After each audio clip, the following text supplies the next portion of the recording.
Whole chapter say girl you pretty. You face it pretty but your character dirty. Girl you just a act too flirty. You run to dump it and also hurry. And when you find your mistake you talk about you sorry. On the pussy kind of wish she took some pussy too. She know about the loop like I never run it back. Make up with the Chinese white on a lady down. The wickedest kind of girl ever stop like a phone. You wanna go to step her name is Nancy. It is like a bunch of frogs.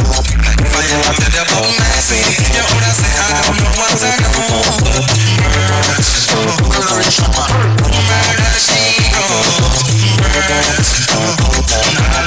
Murder she goes. Once a love song still you not pay me like bill. You test a rock up in tell your wine get killed. Girl cause you a perfect cat. And the lyrics and the talk if me DJ girl come out.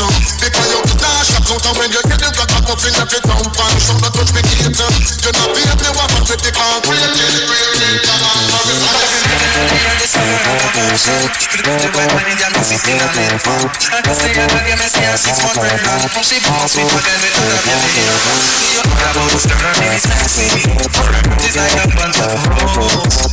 If I ever tell you about Nancy, you would have said I don't know what I know. Murder she goes. Murder she goes. Murder she goes. Murder she goes. Excuse me. You don't know what's that's why you stay. Rock up fake shock and you must come to touch it lame.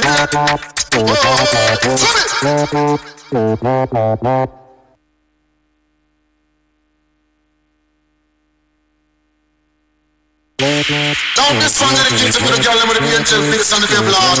You know so rock up fake shock and you must know that players put me on the game. So what are you? Hear this? Her name is Nancy. It is like a bunch of roses. If I ever tell you about Nancy, you wanna say I don't know what I know. Murder she goes. Murder she goes. Murder she goes. Murder she goes. I'm pretty face and bad character. From the kind of living town, whole chapter for me. I'm pretty face and bad character. From the kind of living town, whole chapter say girl you pretty. You face it pretty but your character dirty. Girl you just a act too flirty. You run to dump it and also hurry. And when you find your mistake you talk about you sorry. On the pussy kind of wish she took some pussy too. She know about the loop like I never run it back. Make up with the Chinese white on a lady down. The wickedest kind of girl ever stop like a phone. You wanna go to step her name is Nancy. It is like a bunch of frogs. If I ever tell you about Nancy, you would have said I don't know what I know. Murder she goes. Murder she goes. Murder she goes. Murder she goes. Murder she goes. Once a love song still you not pay me like bill. You test a rock up in tell your wine get killed. Girl cause you a perfect cat. And the lyrics and the talk if me DJ girl come out. Because you not shock out. And when you get the rock up in every town pan. Show not touch me gator. You not pay me what I'm with the concrete. Could put the white money down, sit in a lane for. And I say I give me say a 6 month pregnant. She bounce with my girl with other baby. You know about the stir, her name is Nancy. It is like a bunch of hoes. If I ever tell you about Nancy, you would have said I don't know what I know. Murder she goes.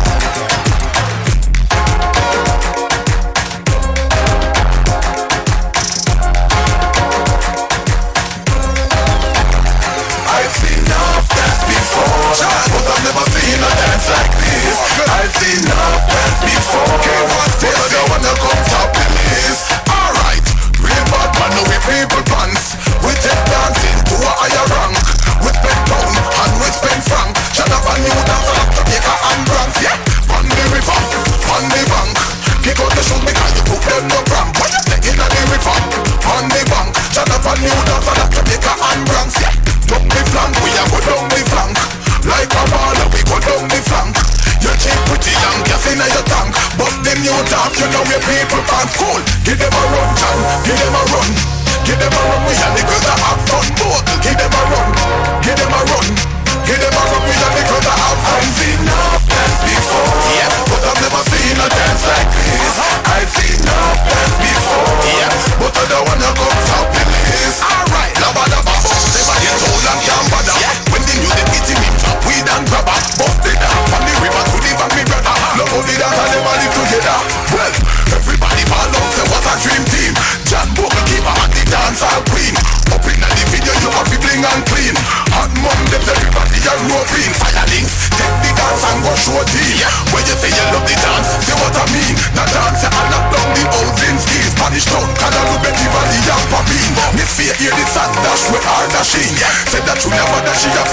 ravine. Watch what she a talk till her booty lean. Who can do the dark? Look, I've seen enough dance before, but I've never seen a dance like this. I've seen enough dance before, but I don't wanna come top the list. Alright.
Sexy ladies want power with us. Inna the car with us, them not war with us. Inna the club, them want flex with us. To get next with us, them can't vex with us. From the day my bond, I ignite my flame. Girl, I call my name and it is my fame. It's all good, girl, turn me on till I earn them on. Let's get it on, let's get it on till I earn them on. Girl, it's all good, just turn me on. Girl, don't sweat it, don't get agitated. Girl, go and rotate, car anything you want, you know you must get it. Come in my mention, no easy tension. Girl, run the program, just pumping it. Now have a good time, girl, free up on the mind. Cause nobody can miss a man, won't let it. Cause you are the number one, girl, wave your hand, make them see the wedding band. Yo, sexy ladies want power with us. Inna the car with us, them not war with us. Inna the club, them want flex with us. To get next to us, them not vex with us. From the day my bond, I ignite my flame. Girl, I call my name and it is my fame. It's all good, girl, turn me. Unite me. Cool on, girl. That's alright, don't worry about it. Remember me know you never love nobody. I'll be alright like I always been. I'll be alright like I'm Superman. Your body built from a supermodel. Sexy shape like a cola bottle. I'll be alright like I always been. I'm for them dollar like I'm Superman. Tell her no, girl, me not go beat you for your praise. Just to make you go your ways before you make me show me tears. You never care no time I winter me show you me care. Me mother vex with us. From the day my bond, I ignite my flame. Girl, I call my name and it is my fame. It's all good, girl, turn me on till I earn them on. Let's get it on, let's get it on till I earn them on. Girl, it's all good, just turn me on. Yo, shake that thing, miss. Can I shake that thing? Yo, Annabella, shake that thing, miss. Donna, yo, miss Judy and the one named Rebecca. Yo, shake that thing. Yo, Joanna, shake that thing. Yo, Annabella, shake that thing, miss. Can I touch that time? Yo, come and cause I dance.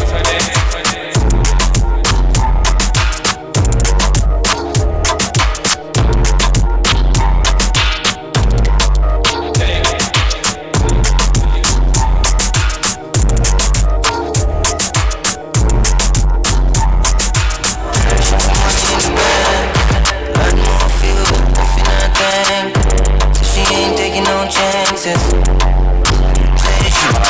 She got money in the bag, lot more feel if you not think. So she ain't taking no chances. She got the bag and it's Birkin. Can't knock her off cause she f***ing over. Her body been blessed by Jehovah. Ain't got no chip on her shoulder. Everything she do is on her own. Sassy how she sit up on the phone. She's in control, got the bank roll. Keep all her business rule low. Making and she not trusting. Treat man like a rhythm and skip. Who got the keys to the whip? Fendi everything, every drip. She just wanna vibe and to let go. No keys, she just vibe and she press go. Call her Toronto, she XO. At the end of the week and she get home. She got money in the bag, lot more feel if you not think. So she ain't taking no chances. She got money in the bag, lot more feel if you not think. So she ain't taking no chances. She just if she wants, she just move if she feel. She not falling in love because this ain't real. She said tell her the truth, she just want out the deal. She go down through the night till the right one reveal. Because God knows it hurt her inside. Not a good girl gone bad. She got money in the bag, lot more feel if you not think. So she ain't taking no chances. She got money in the bag, lot more feel if you not think. So she ain't taking no chances.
Remember me know you never love nobody. I'll be alright like I always been. I'll be alright like I'm Superman. Your body built from a supermodel. Sexy shape like a cola bottle. I'll be alright like I always been. I'm for them dollar like I'm Superman. Tell her no. Girl, me not go beat you for your praise. Just to make you go your ways before you make me show me tears. You never care no time I winter me show you me care. Me mother want me, but me never hear. She feel like someone wouldn't make it out. But when me check it out, she never give up about how me feel when she have another man up her out. Tell me say she love me when she know she down. That's alright, don't worry about it. Remember me know you never love nobody. I'll be alright like I always been. I'll be alright like I'm Superman. Your body built from a supermodel. Sexy shape like a cola bottle. I'll be alright like I always been. I'm for them dollar like I'm Superman. Tell her no. I did the same, but another day me know she have a man. I text the store as a mother name. But I the fool me play, make she feel she win the game. God best friend I make she know so we think the same. Easy, me just a call me never lose it. Why you want to use me, can't play me like a loadie. Money and car, that's how we roll like not the movie. But you rather be a next man groupie. That's alright, don't worry about it. Remember me know you never love nobody. I'll be alright like I always been. I'll be alright like I'm Superman. Your body built from a supermodel. Sexy shape like a cola bottle. I'll be alright like I always been. I'm for them dollar like I'm Superman. Tell her no. She think me would alright. You want your wildlife, me no want be part of it. They each other gyal are too cold, so me plug her out in us. Yeah, me the frost the witch. Yeah, we could have be friends, best of friends, but now what the end are we? Now the link get in a star sing, so you want me to come back. That's alright, don't worry about it. Remember Never me know you never love nobody. I'll be alright like I always been. I'll be alright like I'm Superman. Your body built from a supermodel. Sexy shape like a cola bottle. I'll be alright like I always been. I'm for them dollar like I'm Superman. That's alright, don't worry about it. Never me know you never love nobody. I'll be alright like I always been. I'll be alright like I'm Superman. Your body built from a supermodel. Sexy shape like a cola bottle. I'll be alright like I always been. I'm for them dollar like I'm Superman. Tell her no.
Bless 2020.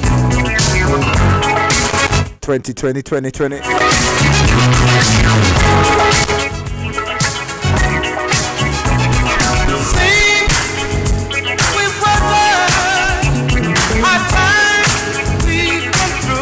Into to Bless Radio 2020.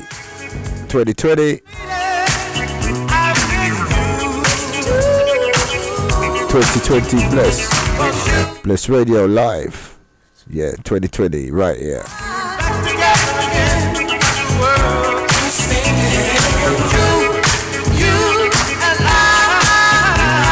Step out to Brother Dougie right now. Back together for 2020. Let's see what he's got planned on the show.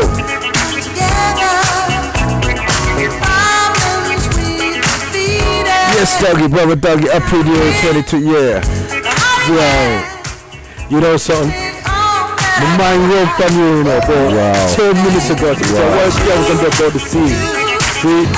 You know. And then bless it up, boy. Big up there, make nice. That's nice, man. Because the nice man making some nice. See?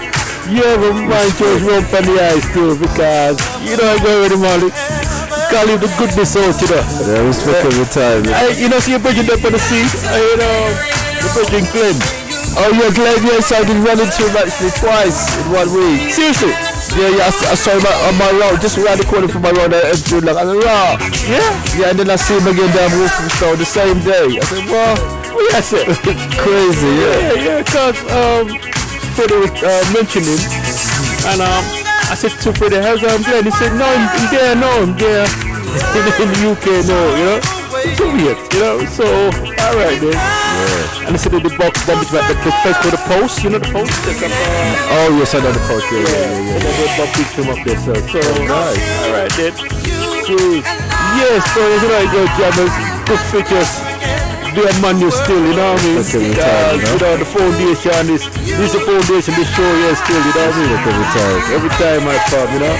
And yes, I just want to say big greetings to everybody out there. The Bless Heights. Say happy New Year from the Bless family, DJ presenters. You know, and it's gonna be a happy New Year. You know, 2020 is going to be the time when we're going to have a breakthrough, you know. All the rest of the year, it's just laying the foundation, but I go through the breakthrough now. And that way I deal with now, the breakthrough 2020. And we're going to be consistent, we're going to be focused, and we are go through. See? Hopefully, we're going to have a call from Gambia. I spoke to her today, so in fact I could text her the information a little bit later from now for her to phone in and let us know what's going down in Gambia. You know that you know Juliet's out there. Juliet, yes. Yeah, Juliet's she's out there now, and things are going on. But there's a sister who's doing some serious work out there, and just let us know what's happening in Gambia. You know. Oh wow. And thing. See, so. Nothing but we have to give thanks. And we're going to have a call from Gambia. Also, we're touching on thing about parenting, effective parenting. I'm going to play a recorded by Brother Paul McKenzie, who's doing a lot of work around the gun and knife crime. And we're going to flip the script a little bit here, because we don't want to focus on the gun and knife crime. When you focus on the gun and knife crime, you focus all that kind of negative energy into your subconscious. So it's about effective parenting. And you'll be touching your thing about grooming, you know, county line, you know, because parents and young people need to be aware of what's happening out there in the community. Right. And it's a very sophisticated system these people come up with, you know what I mean? Trust me on this one, yeah. See? And again, we really have to start taking responsibility as parents, as adults, you know, and start reading the rein in. No, you know what I mean? And start ask some questions and just move forward in the product. And you see, we're not perfect. We're not going to get it all right, but we still have to take responsibility. See, in-house thing we have to deal with at times, you know. See, yeah. But again, I like to big up the great man Jammers. You know, one of my closest brethren from the early days as a man who was known as a DJ. First man, me see juggle records on them nose. I don't know what. and juggle records. I said, what can I do? This not a DJ. This is like a clown inside the place here, right? You know, yeah, man. Next thing you know, man, just with a monkey suit inside the place. I say, wait. Yeah, the man of some entertainment, you know what I mean? And it's good because when you have to entertain people, right, you learn by having fun and entertaining people. People gravitate to you when you have them kind. And my man have a natural talent, you know what I mean? See, you know, and I make it worse though. The man of words of wisdom, but it can't be words, man. You know what I mean? He's probably the most well-known man in Europe, definitely in the UK. Out there, another man out there in the UK. I tried to come for your title too, you know. There's people coming for the title. Yeah, the next man out there. I have to link up with him and find where my say still. But his next words, man, I understand. Yeah, I know they start to come out now, you know. Come for the title, so we have to get in the training now, you know. Get ready training for the fight. I'm gonna start this year, 2020, for the title, you know. Yeah, I next man words. I think it's from West London side. I mean, I don't be able. I have to find out more about him. Yeah. The next words, man, out there too. Set up a clash, you know. Yeah, you know. So that'd be interesting as well. Set up a clash. Yeah. So I'll see what I say, and hopefully get him to come down the studio here and talk about words and have you there or do something. You know what I mean? Yeah, that sounds good. Yeah, and get something rolling on that level there. See the words, man. You know. And you're gonna find next man on the other side of the car and say, "What? Me the original words, but no, that's not one. Come on, no." Wait. Yeah, when you come for 22 for the title, you know, so don't forget in the training now, you know. Yes. Yes, Dougie, we're gonna hand it over to you now. Yeah, but play some more too. We have roll out now.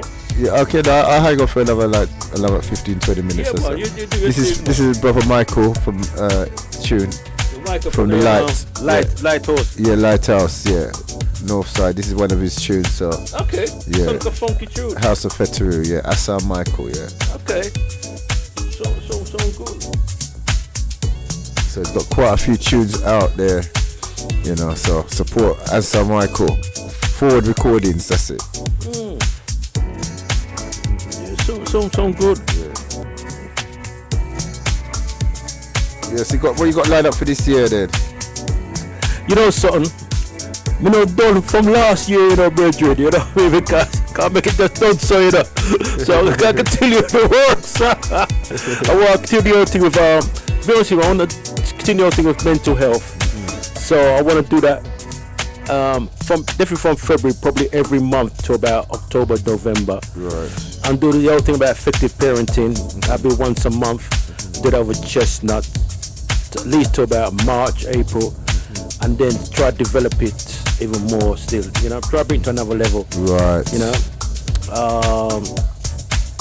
know, and I want to focus a bit more around networking as well. I want to try and bring in other people and see if we can network more and just see what people are doing and all that stuff there. You know, so and you know, and yeah, myself, I'm gonna get my head around a lot of things around social media. Right. Get myself out there more and, you know, different kind of platforms. Just get my head around one or two things now because that's the way the world's going now. Social media side of stuff, man. You know.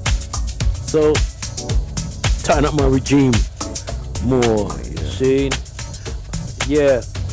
So, a big show goes out to Bless Sites, the management of Bless Radio, also fellow presenters and DJs on Bless Radio. See, you go to the Kwanzaa celebration? No, I set up the North London one. Yeah, I set up the organise it, but I didn't get a chance as well because I had to go and cover another function on the day. But I heard it was success. Yeah, I heard it was a success, another success, and I heard the one down south was good as well. Yeah, I heard one down south was very good. Yeah. I heard it was very good one down south. So yeah, big up the Kwanzaa organisers and the participants there for a very successful Kwanzaa, getting bigger year to year, bigger and bigger. And the good thing was it was a unification of different organisations came together under one roof. So that was very, very, very encouraging and pleasing to see. You know, all the Akubalan, Nation of Islam, everybody came together, you know, to celebrate Kwanzaa. Fantastic. And that's what we're talking about. We're talking about unity. And when we talk about unity, when you see people come together, effectively work together, that's what we're talking about, unity. You know, actually working together. Forget your petty differences or ideology and all stuff. But on that day, the holy day, come together, that's important. See? Yeah, so that's that. Care for time, yeah? Yeah, somebody you love a care for time. Yeah, you love a care for time still, yeah? I see the ice stick in the cloud. Why I have to shout it out loud. I see the ice stick in the cloud. Mark out care for time, yeah? It's written in the cloud, says Rastafari rule the crowd, shout it out. If you look what's happening, Dick Gregory says the hurricanes come from the central part of Africa to where all hurricanes start from the motherland. So you have to look what nature is doing. Because when we were shipped from the motherland, Caribbean and end up in the Caribbean and in certain parts of America and Australia, look what's happening in Australia. So you can see that nature is acting in a way of vengeance to those who worship. Once again, look at where the hurricanes all start from. Look what happened in Britain before our parents were here. It was a land of snow, fog. You couldn't even see your hand in front of your eyes. You couldn't drive your car. Now our parents have come over here, the sun has fallen, the whole weather has changed now. And the more we move about the planet, the more the vibration around the planet increases. I see the ice in the cloud, never share. Then I was so proud to let them know. Rastafari rule the crowd, shout it out, love.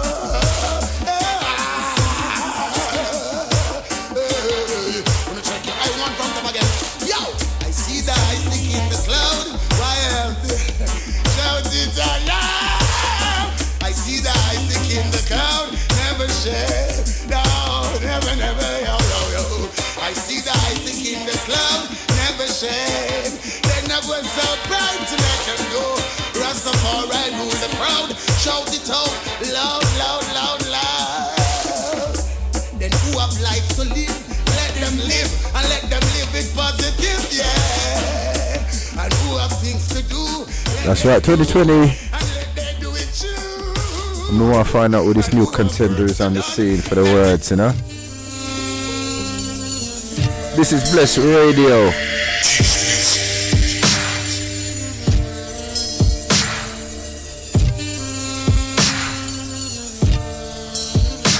Time for us to unite as a community, get things right as a community, see the light.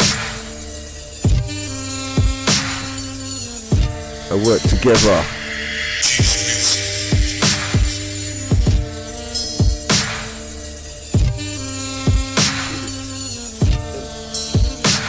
It's just an instrumental, you know. And here we got from the forthcoming track. See if I can find the track.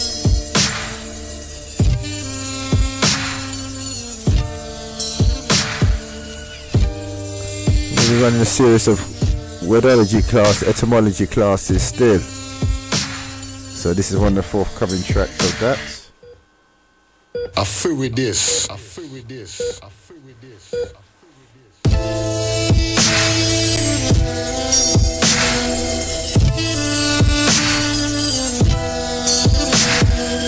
the new forthcoming track, which you'll be hearing around.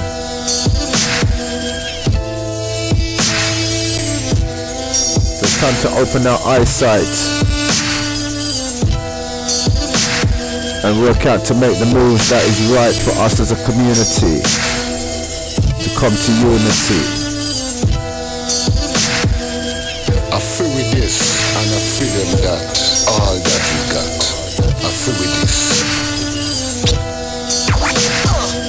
I feel with this and I feel them that all that we got. I feel with this.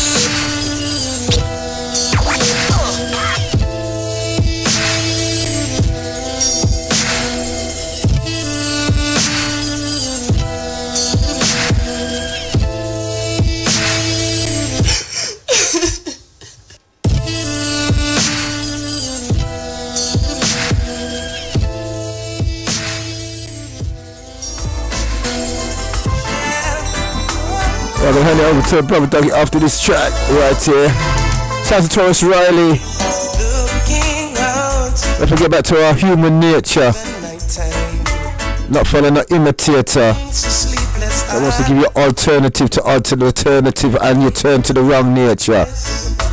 And the altar is where you give a sacrifice, so be careful of any building with an altar in it, because it might alter you. On the altar you're gonna sacrifice the soul and not go to your human nature. And man means hand, manipulate, maneuver, manicure, manufacture. So when they say race, they're racing human race. Reverse it, you see they're racing after the hands. Whose hand they're racing after? Hue. Hue also means a coloration of melanin. So when they say human race, they're racing after hue. So you better start running.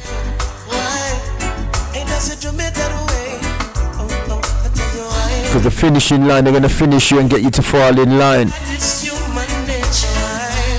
So tap into your spiritual essence, picking up Edison, African Essence Master Teacher. It's for us to find our nature this year.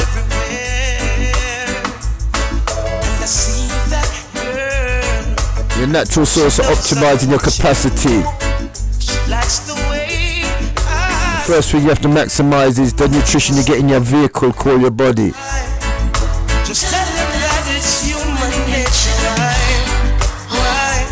Yes, Dougie. Yes, sir. First, I want to give thanks again and praise to the Most High. You know, and give thanks. As you know, we're going to the 2020. I can't believe it. 2020.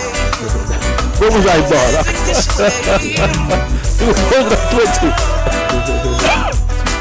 What a year. Some people, well, not people know born in the 2000. You know? Serious? Yeah, you didn't think about it. 2020 got so quick, Ross. We never thought that this would have come around there this quick. So quick, man. See, yeah, man. That's why you have to know yourself and be on purpose and set a goal in life, because things just go so fast. And you know the funny thing is that jammers, remember many years ago, right? A few years ago, right? When I was involved in selling posters and oh yeah, I remember doing posters. I was coming out, did the security, and that's when he stole the poster. Yeah. And I talked to one brother, you know, I was reasoning, and he goes, "What's your plan in the future?" So I said to that, hopefully I'll have a shop and sell posters, or whatever. Right? You go, listen, man. You need to plan. You need to plan your future. Because the Japanese plan 200 years ahead, right? What I told you, why you need to have a plan and a vision, Russ? You know, it's interesting. You know, man just look on you, right? And when I was talking to you, I said, maybe I want to, if I want to do it. But listen, Dougie, you need to plan, you need to have a vision. The Japanese plan 200 years ahead. That puts it in perspective, right? You know what I mean? See? So that's why it's very important to have a vision, have a plan. You know you might not go to plan. You know what I mean? But at least you got a plan. And part of the plan, son, you have to alter things. Not everything got to 20 years ahead. You know? But whoa. That's serious, isn't it? Because we're living on a planet. So anything you do on a planet, you have to plan it. If you don't plan it, you know, then you're gonna get left behind. And look at the word plan. The sound, when you take away the P, you see the word land. So in every land that you're on, you put the P in front of it to get the plan. Yes, that's powerful, you know. That's powerful. So take away the P from the planet, you left with land, yeah? You left with land. So that's why it's called plan. On the planet. See? So you're on the planet, you have a plan. You know? And the P stands for your position and your purpose. You know. Well, if we break it right down, if you look at the universe and look at the plants, the animal kingdom, they all got a plan. They're planning. And the plant is on the land. So if you take away the P and the T from the word plant, you see the word land in the word plant. So the plant is on the land. So look at the word plant and you see the word plan in the plant. See it there. There's clue there. Because the plant is planted on the land with a plan, especially by the farmers. They have a plan on the land to plant the plant. Yes. See it there. I think I'm the worst bit of the world still, you know, definitely in Europe, you know. See. And that's why they call it a plantation, because they plant a nation in the plantation. They had a plan on the land to create a nation when they planned to put you on the nation like a plant.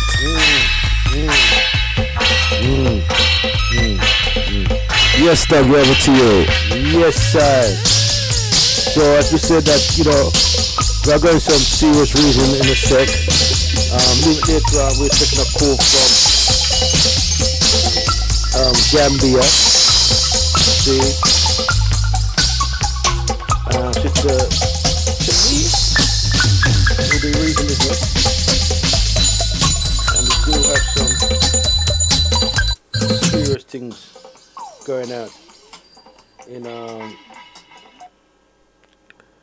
in Gambia with Sister Juliet, who's been out there for last maybe a year, I think, 6 months. Been out there constantly letting people know what's happening in Gambia. See? Okay then. So you lock it to the big one.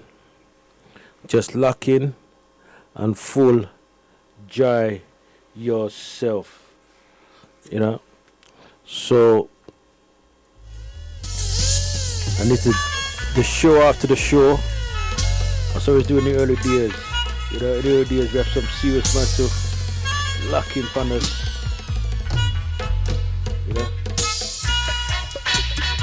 just to lock in on us. You know, some serious reasons to go on. You know.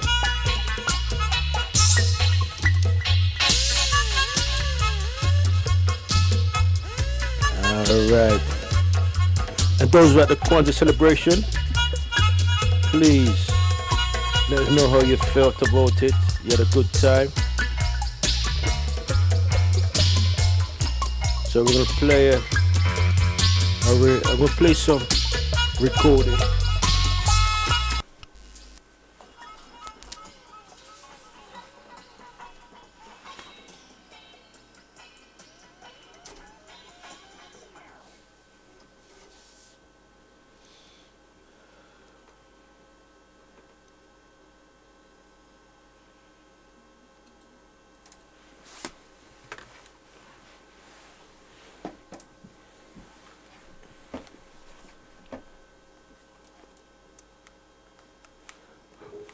Okay, we're gonna play a recording, so we might have to play it in a different system. You know, it makes me laugh when we start talking about protecting our children from grooming, stopping knife crime on the street, stopping gun crime on the street, and yet us as responsible adults don't do enough. We don't do enough. We talk about it, and we talk about how to save our young people, and we come up with processes of how to save our young people, but none of us are taking action. There are very few organisations out there that actually get out there onto the streets and actually help to save young people's lives. I'm over here. This is a place where young people hide weapons. Regularly I come over here to check whether or not there's weapons on there, and we find weapons there. So this is getting out there and doing action.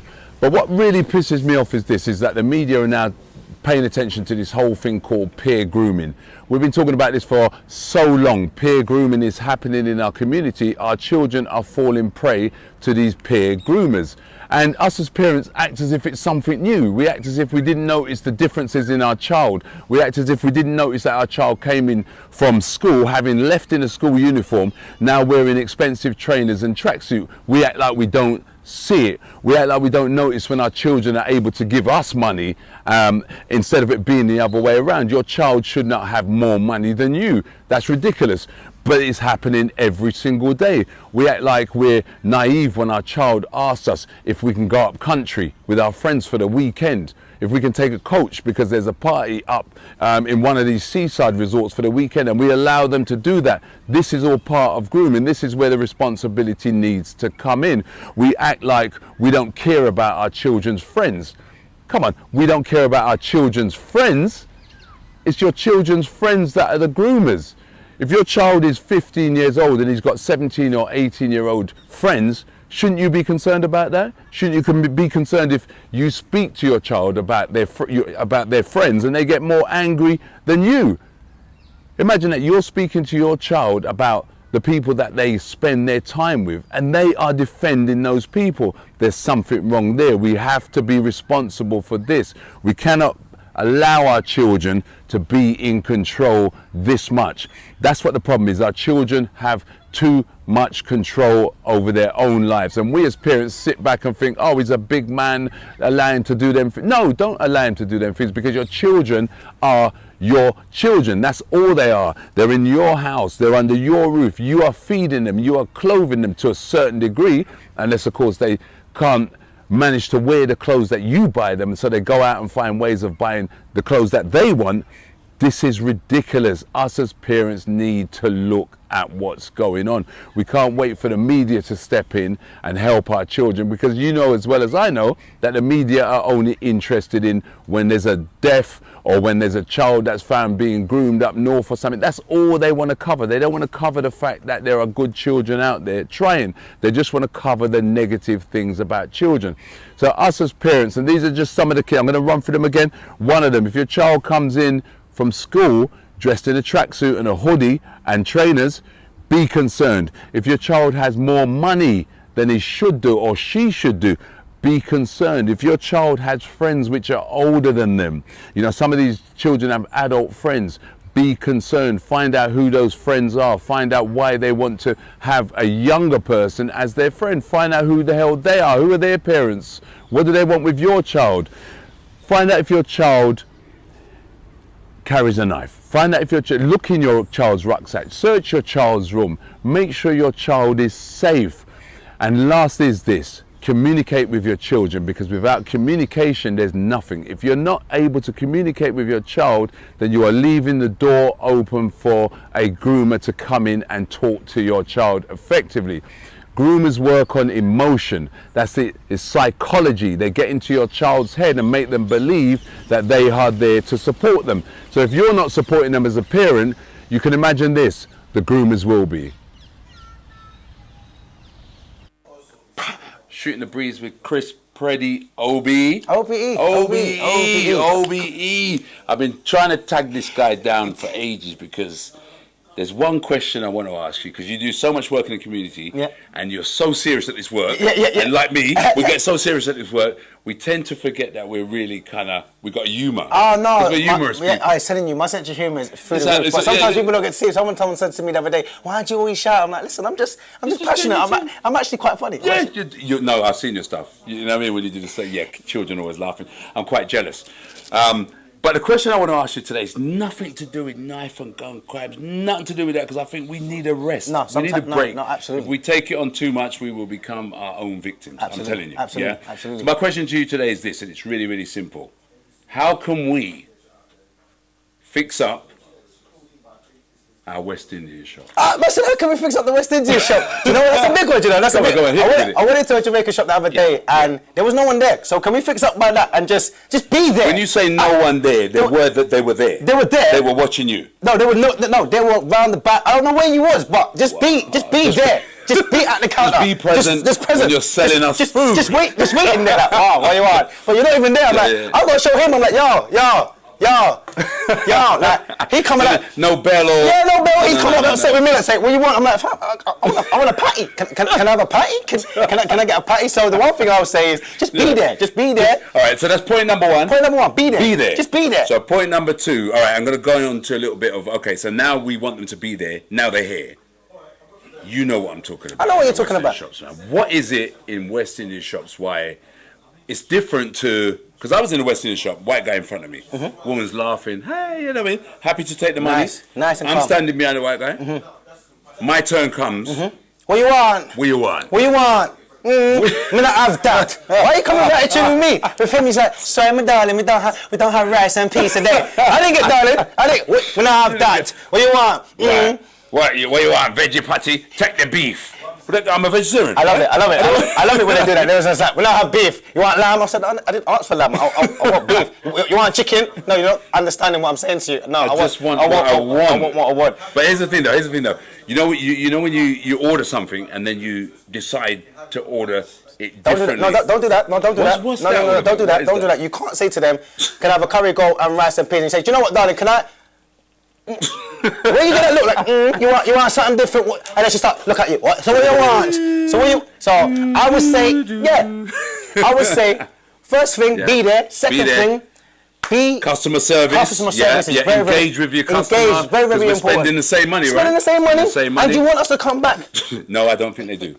I just think it's a one-hit pony. They want your money and then they don't care. Sometimes I feel like that they don't care. Sometimes I feel like they don't care. You're lucky if you get a bag. I'm telling you. And the one thing I'll say, I know everyone keeps saying it, but I would say bigger spaces now. I know I shouldn't say it out loud. But bigger spaces. Bigger spaces. Because you go in there, I might say, you can sit down. Where? What? What? Stand up? No, I can't do that. And Turtle Bay. No, you said bigger spaces. Bigger spaces. I have to expand on that slightly. Better furniture. What's with the furniture? That's true. There is none. Sometimes there is none. Do they drive around all night and look for? I don't know where they're going. They've got the one little breakfast bar. It can't even fit your plate on it. You know that? You know what I'm talking about? The breakfast bar. One little plate on it. It's not even a breakfast bar. It's an old piece of wood. I don't know what they're doing. Do you know what I mean? So I would say bigger spaces. I know we say Turtle Bay is meant to be the thing, but it's not. They lied to us. It's not Caribbean. I went there. I don't know who's cooking the food, but it's bland. Okay. That's for another video. Yeah. Okay. Chris, it's been great having you, man. Shooting the Breeze with Chris Preddy. I'm down in Margate with the task force to find out what really happens when a young person is being trapped, but to look at it from the different side of the fence, because we're often looking at it from parents worried about our children.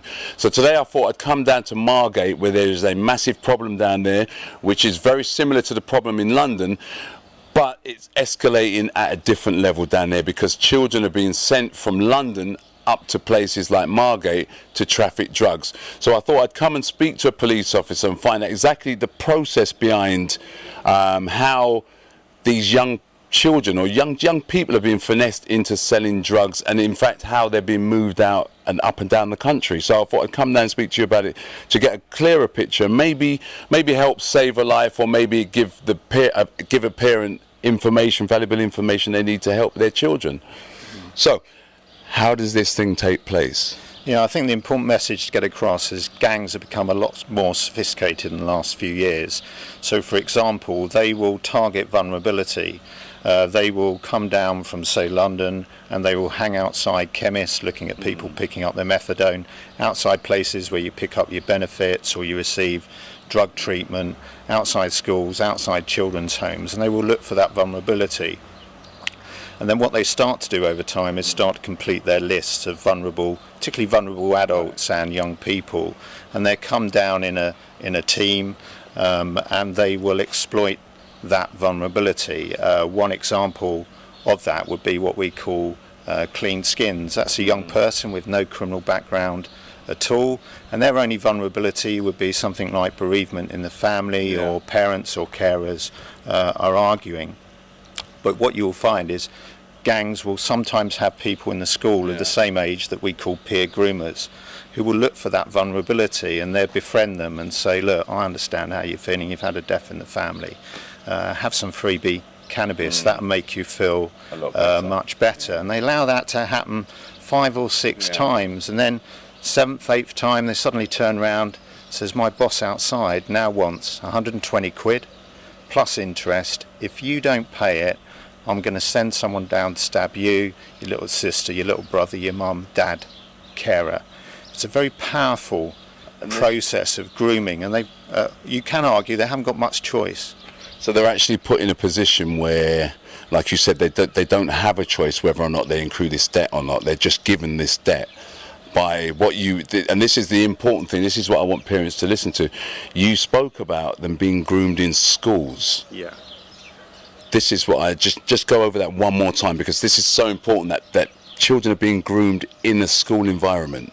Yeah, so what you've got is some young people in a school who may be connected to gangs, and they will be directed by the elder gang member to look for vulnerability.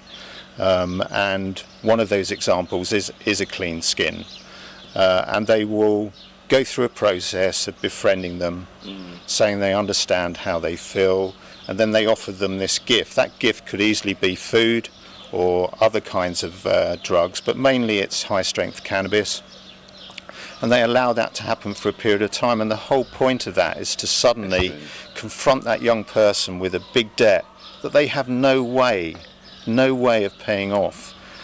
So that's why we say they haven't really got much choice in being part of that gang, and that process can be really slick. It can occur going from clean skin to dealing on behalf of the gangs in a 12-week period, and that's what I mean by the sophistication of gangs now. So in a 12-week period, a child, a seemingly normal child, could go from being a normal child at school to somebody who is selling drugs on the streets. Yes. Because of a debt that they've accrued, because they were finessed into believing that somebody cared about them, etc., etc. That's how sophisticated it is. Yeah, and it all becomes about coercion and control once they've established the debt. And I think it's during that period of grooming that the most important thing that we're doing is keying into the schools, engaging with young people and saying, this is the grooming process, please be alert to it and respond to it, and offer support as peers to other people your same age to try and protect them from that. And all I've got locally when we go into the schools is a really resounding response to saying, we want to do something about this. And this input we've got has really helped us in understanding, in supporting our friends that we do see as vulnerable. And what you do find is many of the young people are aware of some of these tactics. So we learn as much from them as we give ourselves in terms of knowledge. Because there's a lot of fear amongst young people, and this is one of the things we discussed when we had that wonderful presentation, is that young people know when somebody is being enlisted in a gang, but they're scared to help. Is that how's that? Are they just scared of authority? Are they just scared of the gangs and repercussions? I think the reality is there's some recent research that has kind of labelled young people in that situation as passive observers, and what's happening is they're seeing it happening, but they don't feel that they've got the skills to intervene, to support, to disrupt that grooming process happening. So for us, the key to that is really helping them in school inputs to role play those scenarios and start developing the skills to support others of their own age and intervene at the right time. That's amazing. One of the alarming things that jumped out when we had our talk this morning was how young people see risk. That jumps straight out at me. That most young people in that survey. Can we just talk about risk for a second? I think that's really important to talk about risk, how young people see risk. Yeah, it's something that's really surprised me in terms of what young people see as low risk. So the example is we go into schools and we do a program called Saying No to Drugs and Violence, and we talk to them about how gangs recruit them. But then we talk to them about what they see as low risk and high risk behaviour, and what we're seeing is a trend where young people see high risk as talking to a police officer, but the low risk things are carrying a knife, taking free cannabis from a stranger, taking alcohol from a stranger, and just accepting gifts in general is seen as a low risk behaviour. But then what we say to young people is those low risk behaviours are the very behaviours that the gangs use to groom you with. So we turn that on its head. But that is surprising. I'm not too sure what's happening there in terms of what you would think would be common sense is high risk, they perceive as low risk. So that's why we put so much effort into getting upstream and getting into the schools and helping these young people have the skills to help each other. So, I mean, this is all really interesting stuff, and I know that a lot of parents will be listening to this and saying that their child will never be involved in that lifestyle. I think it's a thing that, you know, we all try and know our children, but we can only know them so much. I was alarmed when I heard at the level of it happening in schools, and so I as a parent, would be surprised if one of my children were being groomed in a school environment. So this is really sort of as an informative point for parents, and I think they should take note of this, is that it does happen at a level where you have no control, because it's done at a level where they're out of the house, they're in an environment where they're supposed to be safe, and yet you have peer groomers within the school environment. So if you have something that you would say to a parent who is concerned about their child, what would that be? If you could send a message to a parent that was concerned about their child? I think it's taking note of videos like this where we're trying to raise awareness of how the gangs recruit. So for parents, what I would be saying to them is look for those really early signs. That may be a change in behaviour when they're given high strength cannabis. That can alter their moods, so you might see a distinct change in mood. You could see a distinct change in clothing where they're wearing designer stuff, or they've suddenly got money. What we do find is if someone's suddenly confronted, a young person is confronted with a drug debt, that can manifest in the home as verbal abuse towards parents, grandparents, siblings, a sudden change in behaviour, or suddenly stealing something in the home. So it's looking for those little signs, but the moment you identify those signs, it's engaging with the school welfare officer and talking that through, or talking to the likes of ourselves, and we can offer the appropriate advice. There's some great advisory documents on the internet around parenting advice, and just type in parent advice for young people affected by gangs, and you can find that. There's quite a bit available on the internet. Oh, excellent. And just finally, I just want to touch on a subject really quickly. This is another point, was the use of children up and down the country. You know, children are now not just situated and selling drugs where they live. They're being placed in towns like this, up in Margate, and they actually live in areas like Tottenham or Haringey, and they're ending up in Margate. How does that happen very quickly? How does that work? I think that's very much a product of really a sophisticated way of grooming. What you will find is that the gangs will, in a really fine way, hone into vulnerability. And I think a bit of advice for parents as well is to, if their children start climbing out of the bedroom window at night, in the early stages, that's the point to try and get the support for that young person, because what may be happening, it's not always the case, but what may be happening is that they will be linking up with gang members who will be taking them off somewhere to deal drugs on their behalf. And the reality is the gang members that are arranging that are taking none of the risk. All of the risk falls with that young person. They're fronting really high risk there. So if they get caught, they get prosecuted for drug dealing, or if they lose those drugs, they will get attacked because they incurred a debt with the gang. Stories of that. So one of the biggest challenges for us, I think, in the coming years is working much better together in an integrated way, but not just locally, but working more closely with our London partners and with other seaside towns, because what we're finding is there is a potential patterning around children being taken to other seaside towns or up to London, and vice versa, other seaside town and London's children being brought down to us and trafficked to deal drugs. So that is a really big challenge, but I think that internal trafficking reflects the sophistication of gangs as they operate now.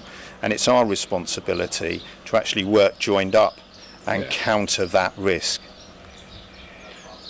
I'm just truly astounded at the sophistication. First of all, I've learned so much today, and I'm really hoping that as a parent or as a youth worker out there, you'd be able to take some value from this or show it in a school somewhere, because this type of information needs to be spread to young people. It needs to get to young people. Young people need to understand that they could be in fact being groomed. So it's not necessarily about having those cool friends, it's about having the right friends, and it's not about having those things that you're going to have to be in debt for, because that's another worrying thing, and that's really alarming for me as well. I'm going to be talking a lot about children in debts, and so yes, so do use this as an informational tool, do share it, do put it on a platform somewhere, and hopefully we can start saving these young people. Yeah, and I think it's about all of us working together. So it's about the agencies working in an integrated way, us working with the schools and listening to the children's voice, but also it's as much about the community saying, no, we're going to do something really positive about this. And it's about the agencies, about the schools, young people with a voice, and the communities really responding to this. And we can do it, and set that bar high. That bar has to be as high as what do we do for our own young son and daughter, and we must have that ethos, all of us, and it's all doable. Thank you so much.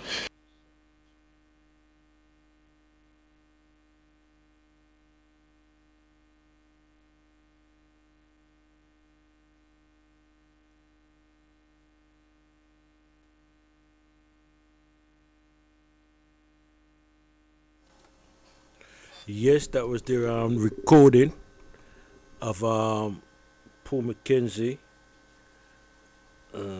talking about the whole thing about grooming, and it's very important that parents, adults, teachers, everybody get a brief or understanding about the whole thing, the process of the thing about grooming, because as you said, these people operate, they're very sophisticated, and these are things what they lure our young people in. See? So it's very important that we get some knowledge of what's going down.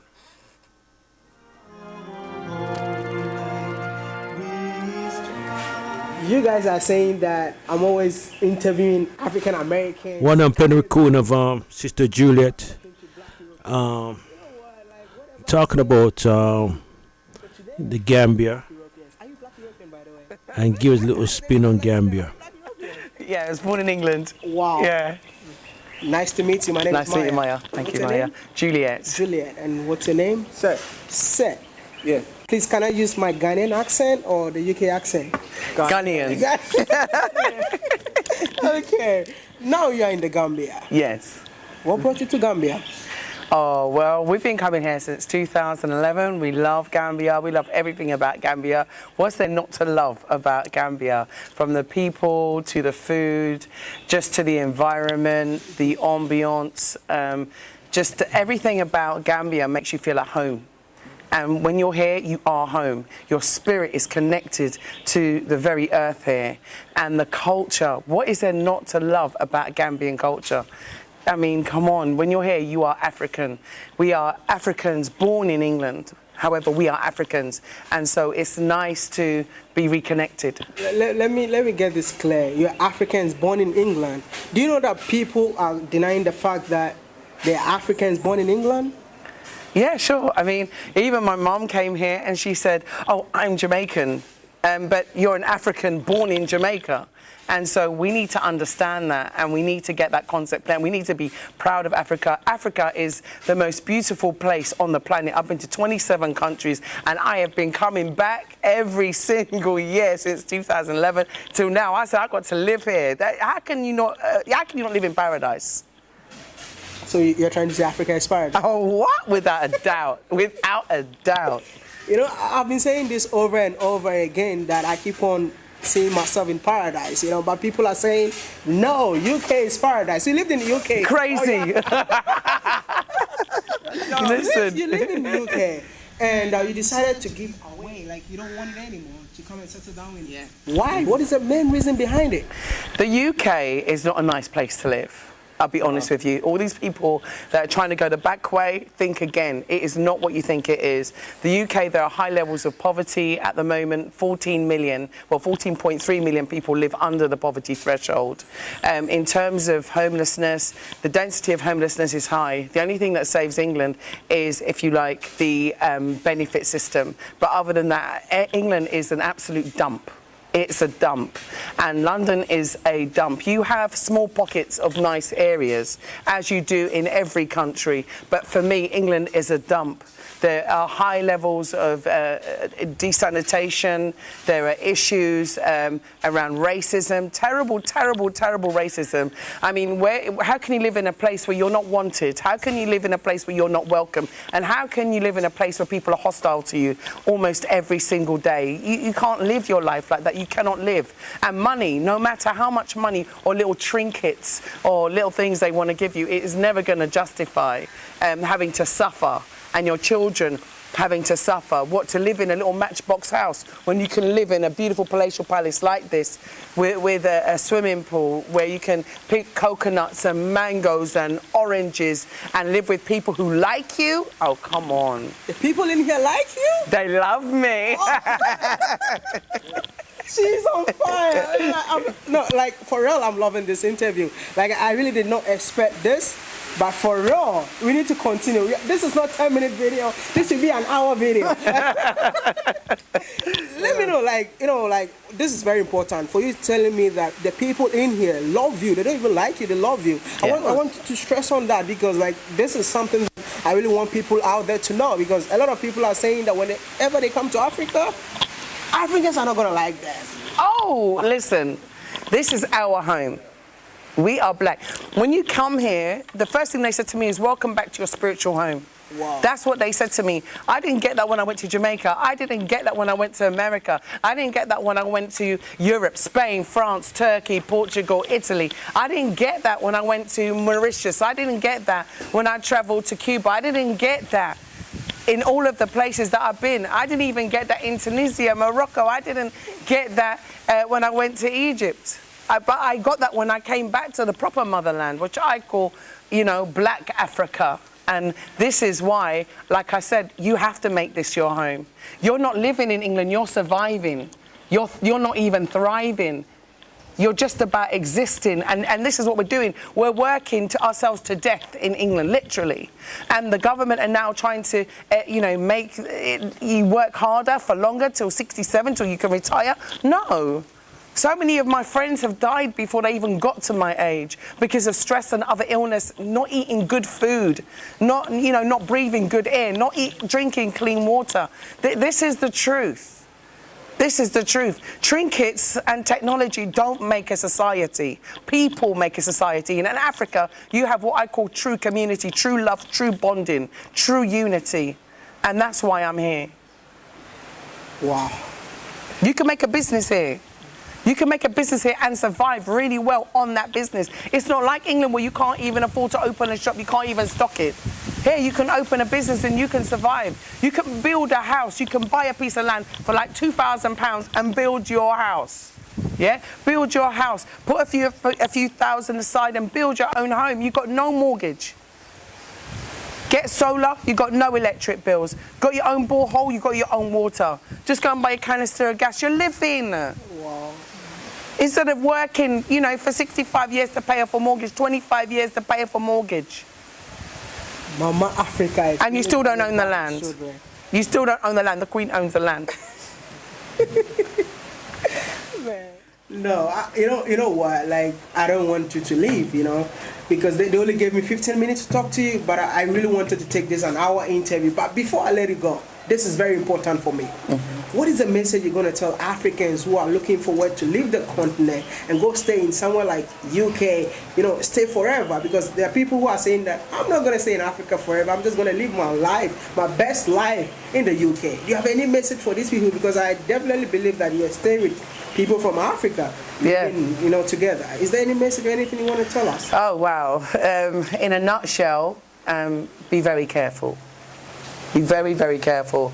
I used to work in England. I used to help homeless people, and unfortunately a large percentage of those were actually from Africa, who got caught going the back way, so they can't claim, they can't do anything, so they sleep on the street, they sleep in shopping centres, sometimes graveyards, they have no food, sometimes they're pulled into selling drugs, and then they end up going into prison and then getting deported anyway, or ending up in detention centres. Life is not good for them. I've even been to places where there have been like 10 people from Gambia, including 2 people from Senegal, living in one small room in England, and, you know, all sharing, buying rice and, you know, trying to survive. It's not a nice life for them. And then you have the brain drain ones, the what I call educated Africans, the ones that leave, get an education, and they go to England thinking that they're going to get a much better life, and then they get trapped in what I call the tax trap. The tax trap is because people don't realise we have to pay tax even to watch television. We have to pay a TV licence.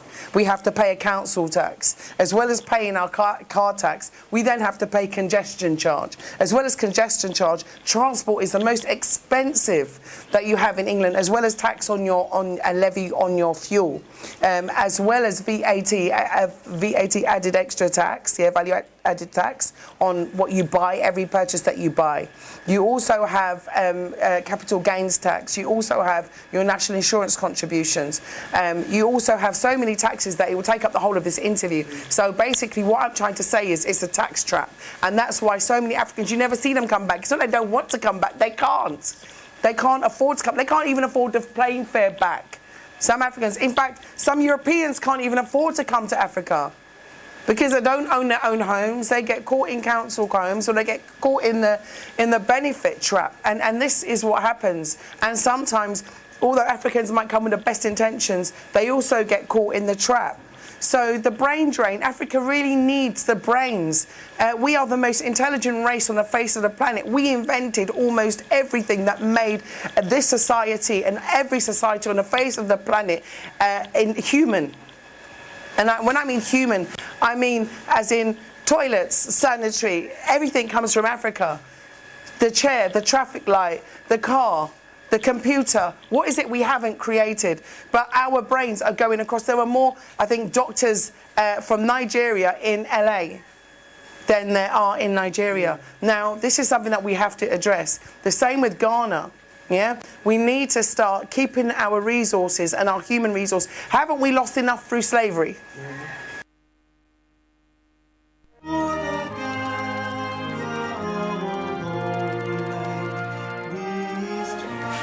You guys are saying that I'm always interviewing African Americans, Caribbeans, without talking to Black Europeans. You know what? Like, whatever you say, I hear you. So today, I'm with Black Europeans. Are you Black European, by the way? No, they think I'm lying to them. Are you Black European? Yeah, I was born in England. Wow. Yeah. Nice to meet you. My name is Maya. Nice to meet you, Maya. Thank you, Maya. Name? Juliet. Juliet. And what's your name? Seth. Seth. Yeah. Please, can I use my Ghanaian accent or the UK accent? Ghanaian. Okay. Now you are in the Gambia. Yes. What brought you to Gambia? Oh, well, we've been coming here since 2011. We love Gambia. We love everything about Gambia. What's there not to love about Gambia? From the people to the food, just to the environment, the ambience, just everything about.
Give her that love.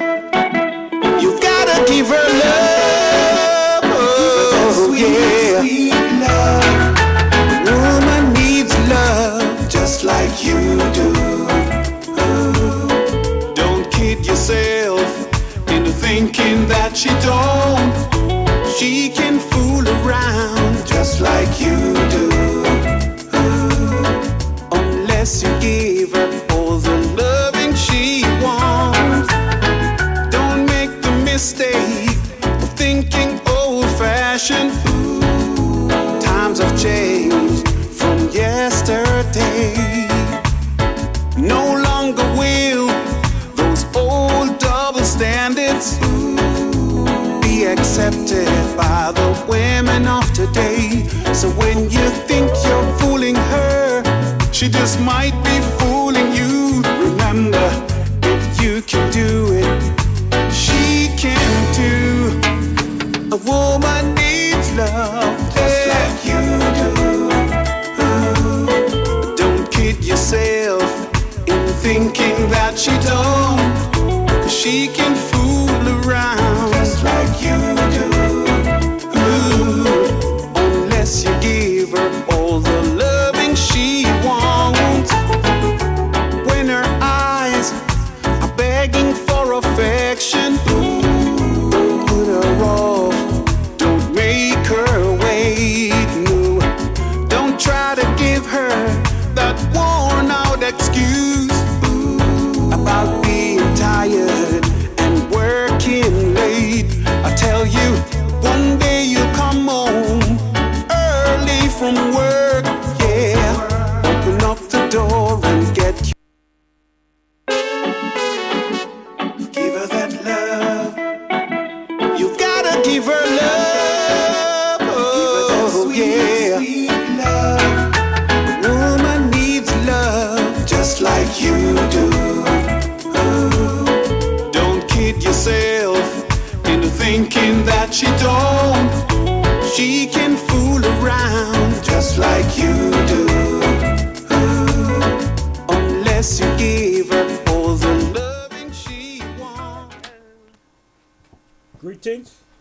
Greetings. Can you hear me okay? I can hear you good. Oh, lovely. Because my phone is not working very well, so it might actually disconnect at any stage because there's a lot of fuzzy noise at my end. Today it was fine, but on this occasion it's just started again. Oh dear. Okay, no problem. Well, we'll have a chat for a few minutes. I can just about hear you now. Did you say we'll have a chat for a few minutes? Yeah, we'll definitely have a chat because okay. I want your input because as you know that we're focused around the whole thing about effective parenting, and obviously we're trying to inform mostly the parents, them, young people, everybody. In fact, the whole thing about grooming and county line. You know, and I do believe that we need to take responsibility as a community. You know, what do you think is the way forward? What do you think we should be doing as a community in terms of looking what's happening now? Because you know, this is about taking action now. Yeah. Well, I was just reflecting today. Oh no, the phone has started again. Oh. I may have to hang up and ring you back. What's wrong?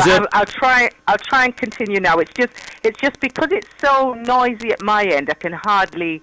Oh, it's a little bit clearer now. Okay. Well, essentially, one of the things I was thinking of, Dougie, was the power of words. Right. In terms of how we actually speak to each other and respond to each other. And I don't know if many people stop to really consider the impact words can have and what effect that can ultimately have on both the individual as well as a group collectively.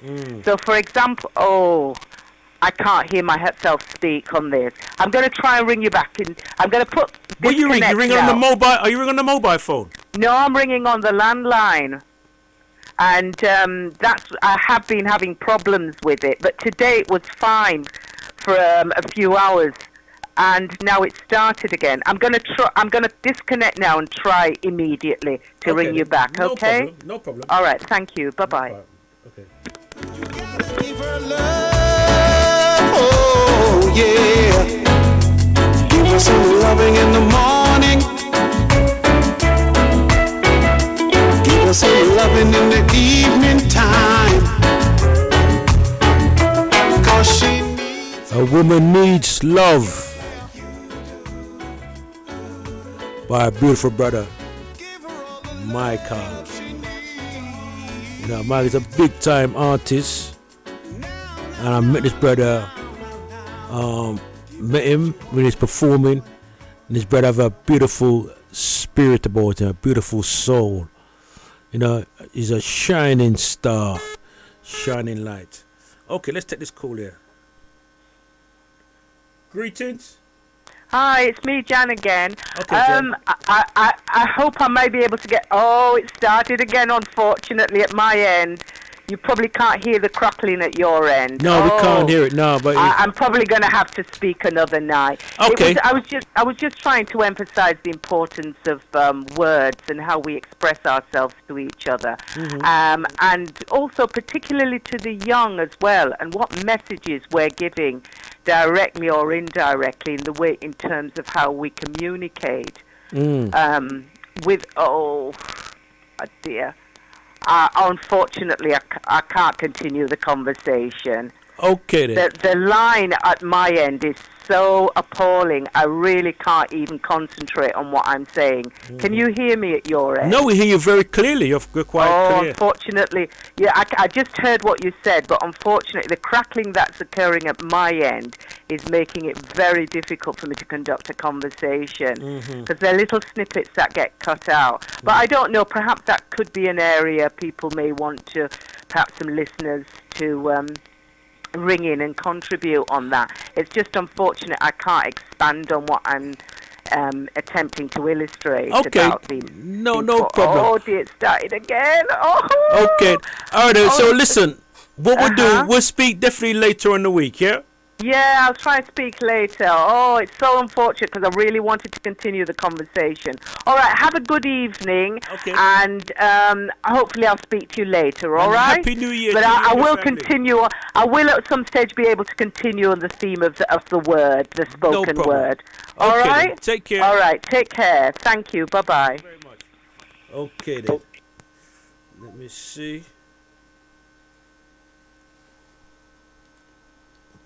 Unfortunately, we wasn't able to make contact with our sister, but That's how it goes sometimes.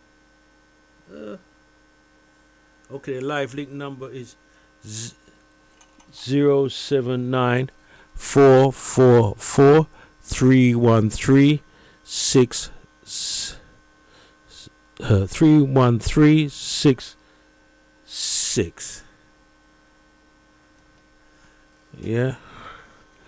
Okay.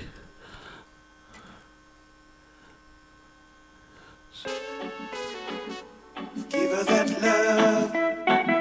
You gotta give her love. Okay, they're just playing again a track by Riff Rider Michael. Woman needs love just like you do. Don't kid yourself into thinking that she don't.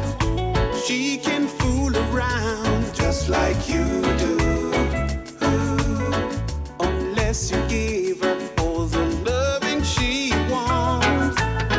Don't make the mistake of thinking old-fashioned. Times have changed from yesterday. No longer will those old double standards be accepted by the women of today. So when you think you're fooling her, she just might be fooling you. Remember, if you can do it, she can too. A woman needs love just like you do. Don't kid yourself in thinking she don't. You get for analysis that that you literally walk on the road and it's melting and it's sinking, and with someone that kind of very vulnerable, how would you advise someone who's really down? Well, number one, you can't advise people. Okay. I mean, the trouble is they're in confusion, they're in a mess. Okay. What you do is you set up as many different things, many different places people can go to get some support before they need to be hospitalised, before they need drug treatment. Okay. And it could be from family, but we know families are in a mess at the moment. It could be from your church, but we know churches don't give a damn, mostly, sadly. It's all about speed.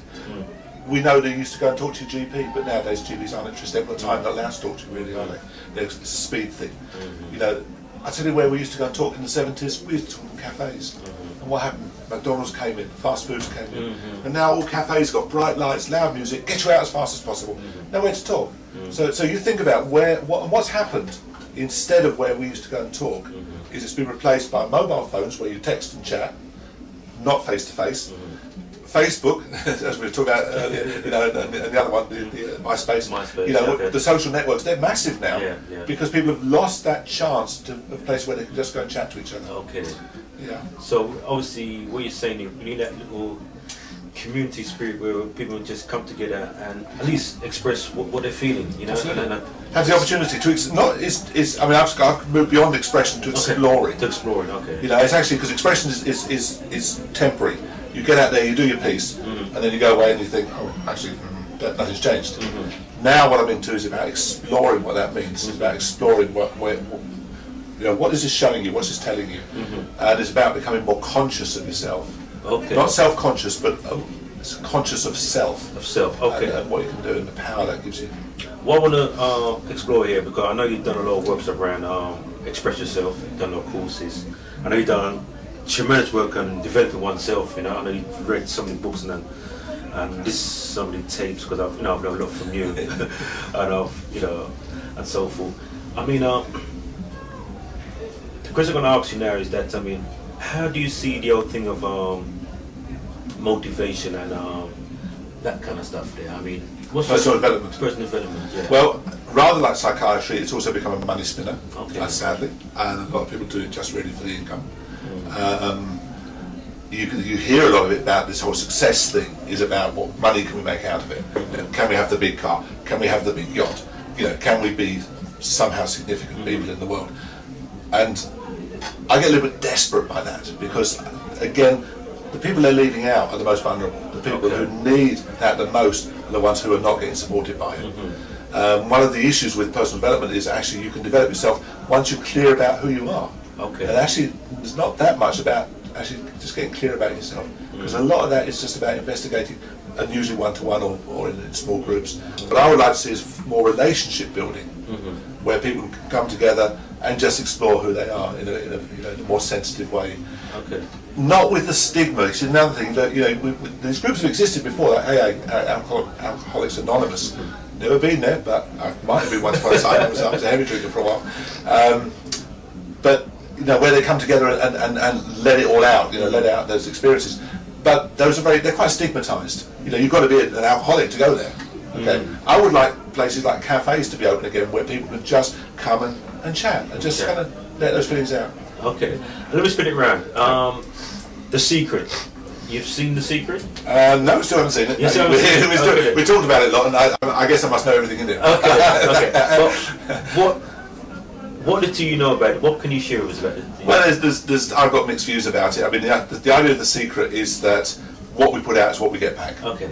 We can change the universe by putting out the right messages, the right sort of things. And again, my uncertainty about that whole message is that when you've got, say, for example, like a mental illness, I mean, particularly bipolar, affects basically puts you into confusion. It basically messes up the way you think.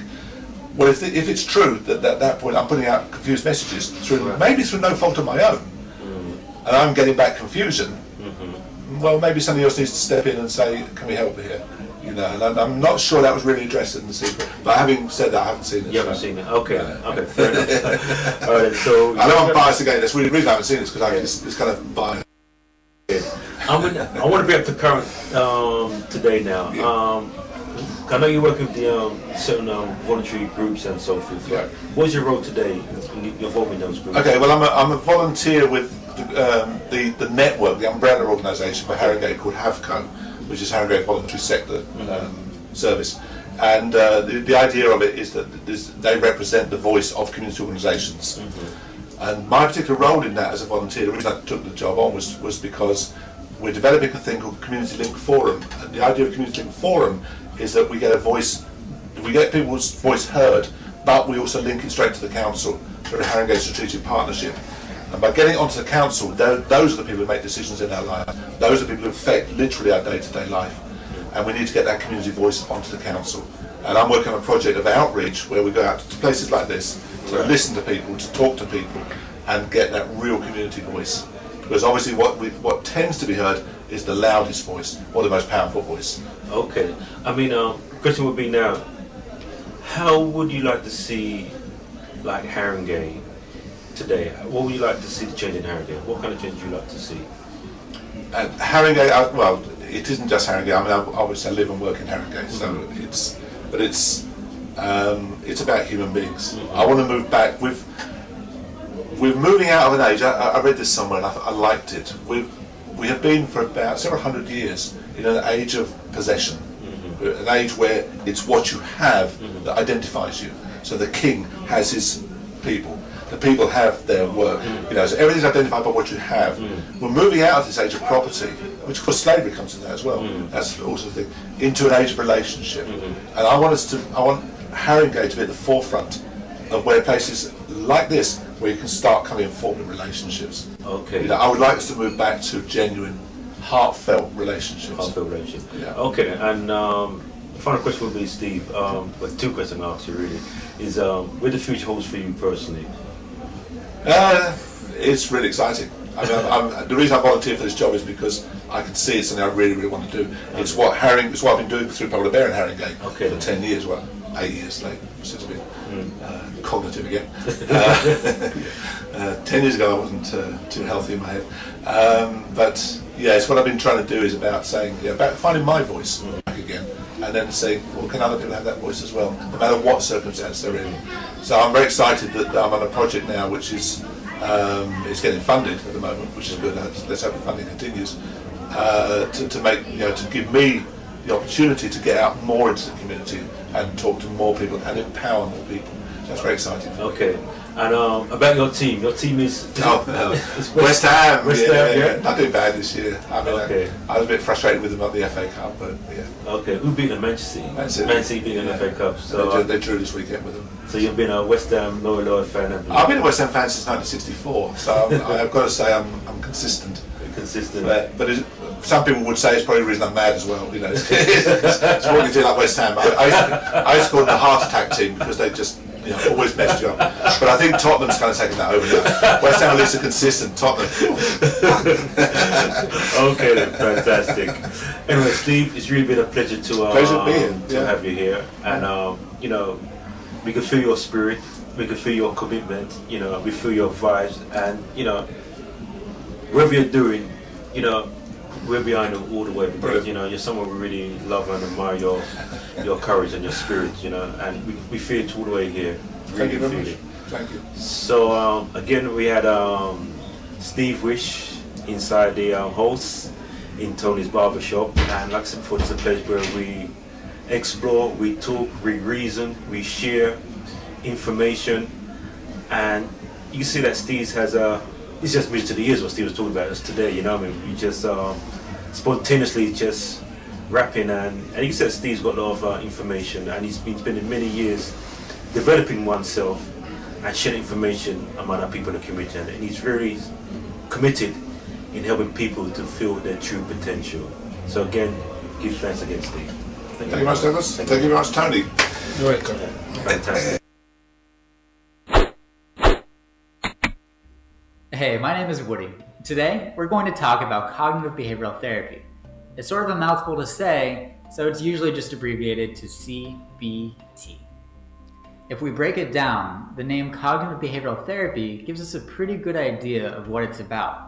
CBT is a type of psychotherapy that deals with our thoughts, that's the cognitive part of the name, and our behaviors, which is of course the behavioral part of the name. CBT has been thoroughly researched and found to be an effective treatment for all sorts of disorders. Some of these are depression, anxiety, trauma, phobias, addictions, eating disorders, and I could keep going on and on, but you get the point. In some cases, the treatment can be effective in as few as 8 sessions, and the effects are long-lasting. Alright, let's talk about the theory that's underpinning all of this. CBT is based on the idea that our thoughts affect our feelings and our behaviors. Something happens to us, we use thought to interpret the event, which, by the way, can happen so fast that we don't always notice this happening, and then finally, we react to our thoughts with the emotions and behaviors. Here's a quick example. You call your friend and they don't answer. Now, 2 different people could have 2 different thoughts about the same situation. Person A might think, my friend must be busy, while person B could think, my friend doesn't like me. Person A is going to feel fine and will probably just send a text or something.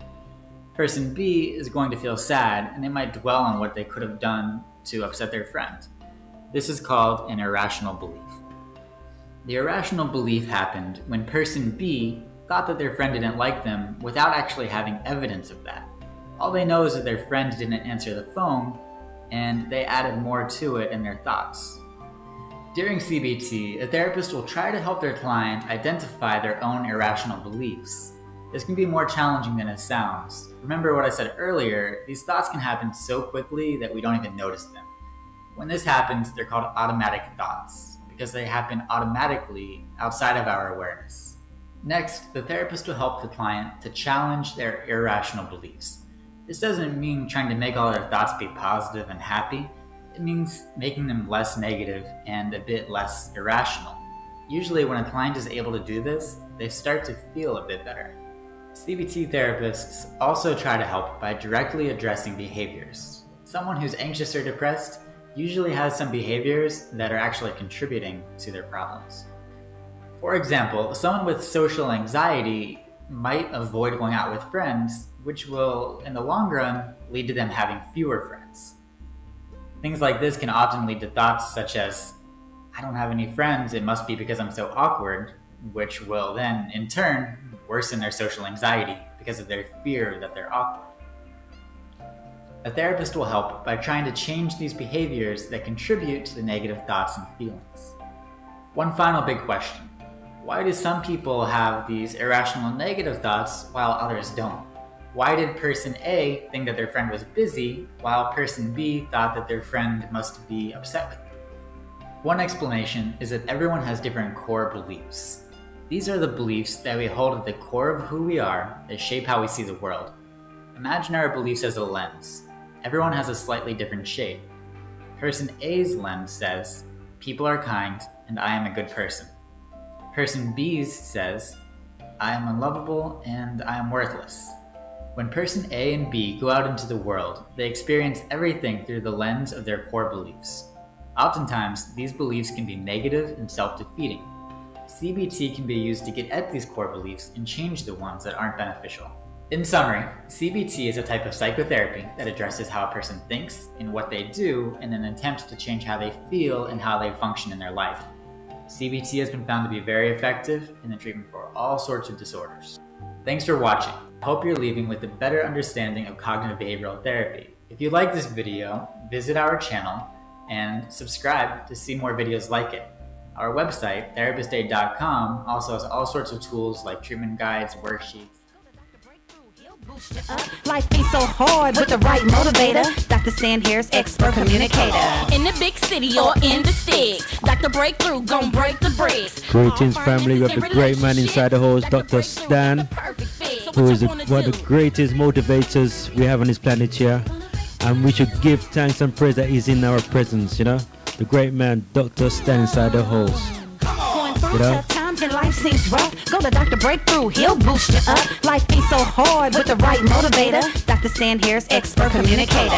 In the big city or in the sticks, Dr. Breakthrough gon' break the bricks. All finances and relationships, Dr. Breakthrough got the perfect fit. So what y'all wanna do?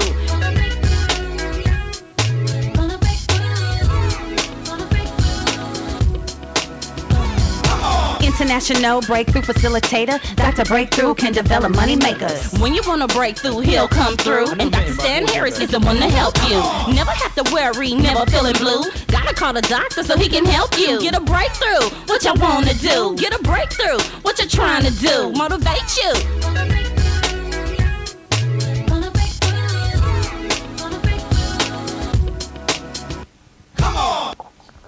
Greetings. The great man, Dr. Stan. Dr. Stan, how you keeping, brother? That's the first thing. How you keeping, brother, Dr. Stan? Alrighty, I am doing just excellent. Thank you. I'm blessed and highly favored, just like you and your listeners. Okay then, Dr. Stan, you know something, man? Since you've come in my presence, I've kind of boosted my chest a little bit, you know. That's the truth. Boost up my chest and my status, because, you know, I can't be walking around like a pussycat when I have a man like you about the place, you know what I mean? I feel clear about that, because, you know, you kind of able to shape up things a little bit, because when I see you live and direct today, my brother, I was very excited why you do some things, my brother, you know. But that's not that, but, you know, the love we have for you, my brother, because you can see as a man very serious, very committed in terms of helping people feel their true potential. Because I know you do numbers of works across the United States, you know, and your popularity is growing by numbers, and people are talking about you, you know, like crazy, you know what I mean, so to speak, you know. And I know you have a fan club all over the world, you know.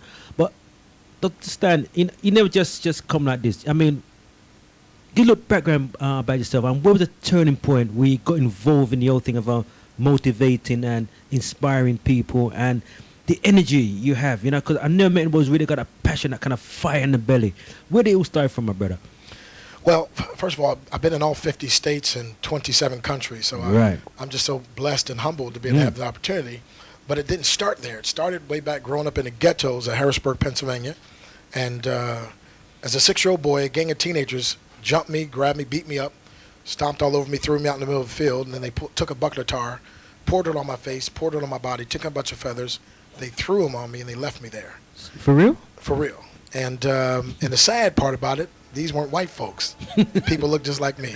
Yeah. Because see, sometimes the worst prejudice we have is what I call black on black prejudice, right, when we don't appreciate each other. But there in the ghettos, that happened to me, and I wanted to learn how to protect myself. So my mother wanted a free month of karate lessons. I went with her, and they were kicking, chopping, screaming, and I watched. I thought, man, this is great. And then her free month ran out. She started paying her money, and she actually got to a place where we called her Too Good. Now ask me what's too good.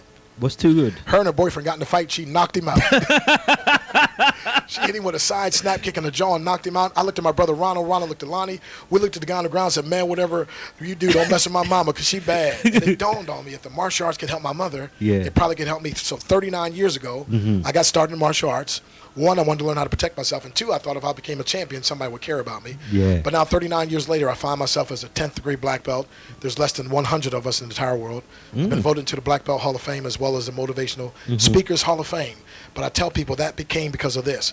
You got to allow your pain to push you to your power and your prosperity. So within any pain, there's always a hidden principle of some power that you have that you're not aware of. Say that again, my brother, because we need to zoom to that. That's very powerful. Say that again, my brother. Well, let me put it this way. Trouble never comes to a woman or man unless she brings a nugget of good or gold in her hand. So within any person's pain, there's also power. So people who've been through the pain and great adversity need to understand that pain didn't come to destroy them. Literally, it's coming because they're going to be used of God to help deliver other people and to inspire and to motivate and encourage other people who are going through those similar circumstances. So things that happen to me in life, I used to say, why me, which is what I call a disempowering question. And disempowering questions leave you powerless. Right. So I learned to switch that and start asking empowering questions. Empowering question, okay. An empowering question allows me to reach deep and receive the power that's in me and get more power from the thing that's happening to me. So an empowering question is, what can I learn from this? Right. What are you trying to teach me? What can I do differently? Right. How can I? So asking those questions are more empowering questions. So because of that, like I said, that literally is what got me started in martial arts, and also they taught me discipline, which I just wanted to learn how to defend myself. I said, no, you got to learn discipline. Well, the discipline is the thing that allowed me when I got started in business to keep succeeding. And people started saying, well, we need you to talk to us. So I started talking, and people started saying, man, well, we'll pay you. You need to go talk over here. You need to go over here. So make a long story short, I tell people I'm not just a motivational speaker. I'm actually beyond motivation. And this is not the down motivation, because we all need a motivation. It's That's like taking a shower. You got to have one every day. Yeah. Like a matter, sometimes I need one twice a day. So and a motivational speaker is like getting the caterpillar to move a little faster. And God knows caterpillars need to move faster. But I'm the world's first breakthrough speaker. Now, as a breakthrough speaker, I use motivation, inspiration, education, entertainment, and oftentimes a martial arts demonstration to help accelerate a person's breakthrough to the next level. Now, breakthrough is when you explode through barriers that at one time seemed insurmountable. So what I do is I use physical things. For instance, what we hear, we tend to forget. What we see, we tend to remember. However, what we experience, we never forget. So I create an experience so that people, instead of just talking about a breakthrough, they can experience a breakthrough. So let me give you this illustration. The motivational speaker, again, helps to get the caterpillar move a little faster, and they do need to move faster. Right. But I, as a breakthrough speaker, assist the caterpillar into getting into the cocoon, and then out of the cocoon as a beautiful butterfly. Come on now. Right. That's called total transformation. This is just music to the ears, my brother. What come on my mind straight away, because this is something what Johnny Wimpy says, that his mess has become his message. Well, I teach people every master was at once a mess. Therefore, every mess can one day be a master. Right. Come on now. Right. And within that mess is a message. And when you learn to harness that message, you can make millions. Okay, then. That's right. But it's true. I mean, if you look at people like Les Brown, because yes, he talks about good friend of mine. Talks about his story, how he started, and he persevered, and today, he's making, millions of pounds. You see what I'm saying? Exactly.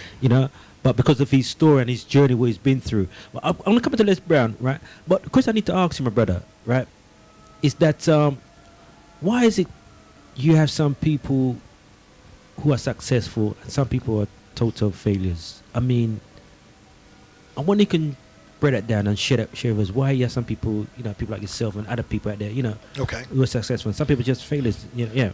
Okay, well, I'm gonna go two different ways with that. One, I'm gonna answer your question as you answered it, and then two, I'm gonna cut off and then totally reframe that whole success failure thing. Right. Because that's something that really helped me. let's go back to my good friend Les, which, by the way, last time I was here in the UK, Les and I spoke at an event for a company called Success University, which I'll be speaking for tomorrow.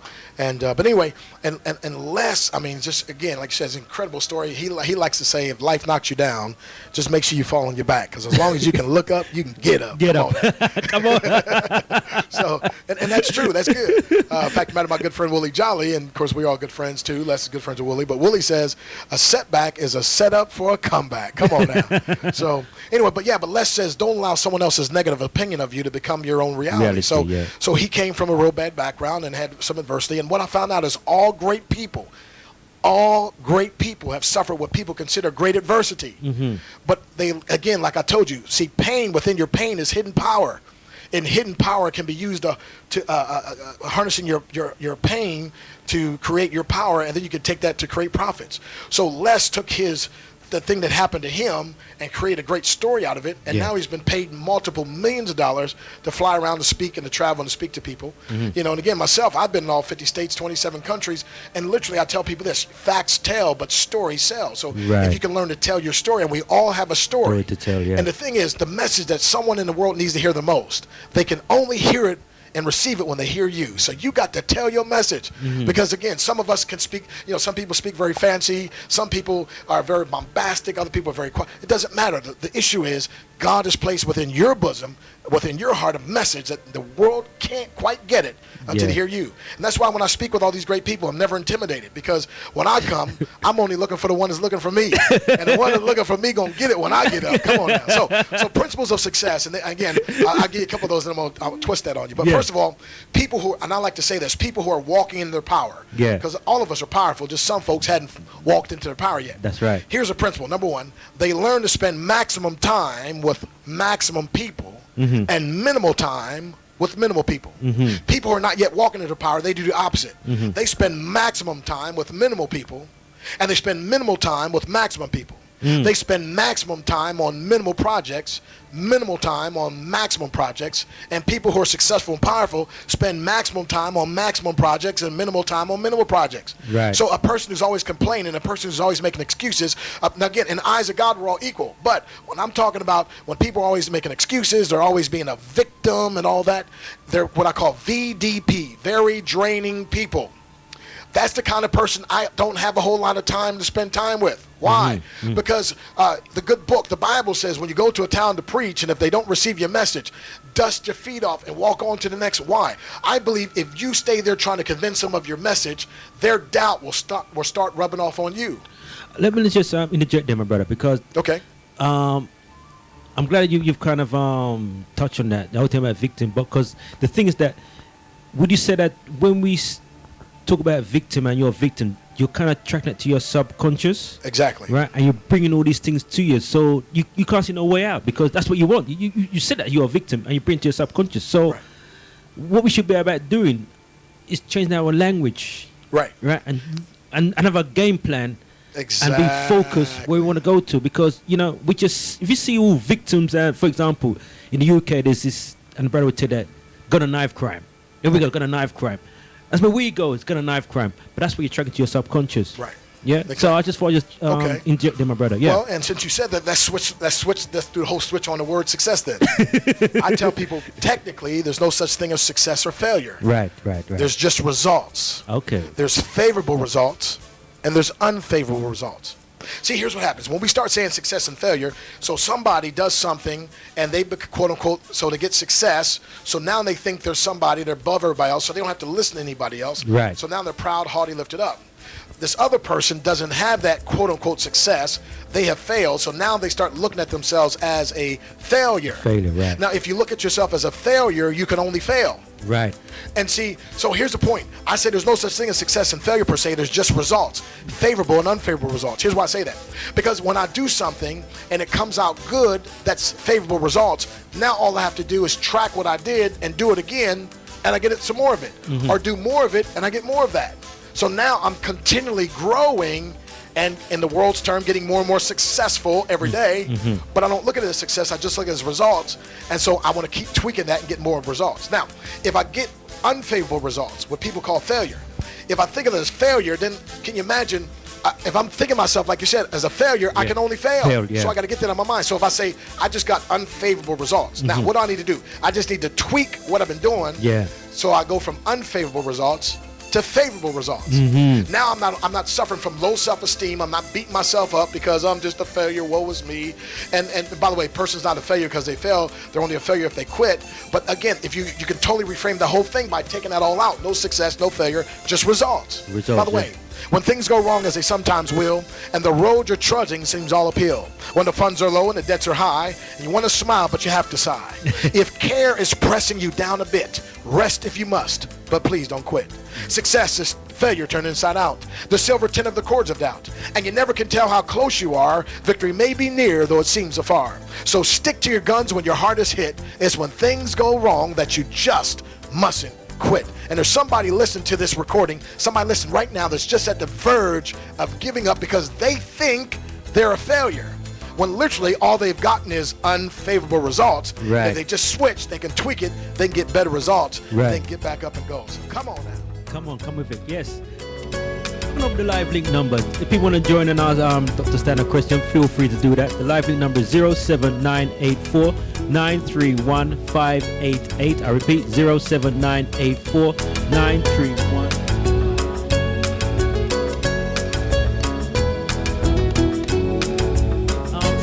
Dr. Standard, another question will come to mind straight away is that, when we look at people who are successful, right? There is let's take this live link here. All right. Yeah, let's. Greetings. Greetings, SLR Studio. How are you, Dougie? Fantastic. Okay, Mr. Gaz once again finding her voice. Okay, fantastic, Sister Gaz. Literally just Greetings. My voice, but I was also... Greetings. Greetings. Hello. Greetings. Leon, his phone's not working.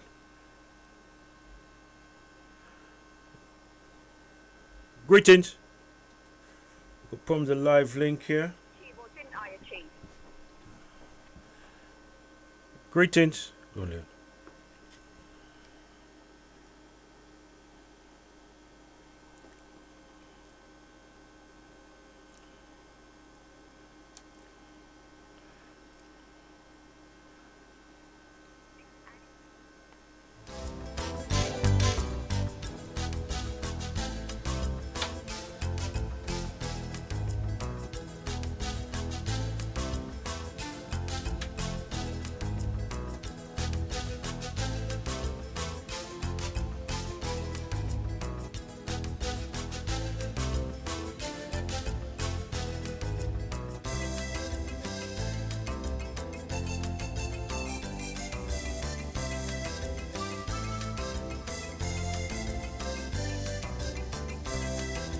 Hello, greetings.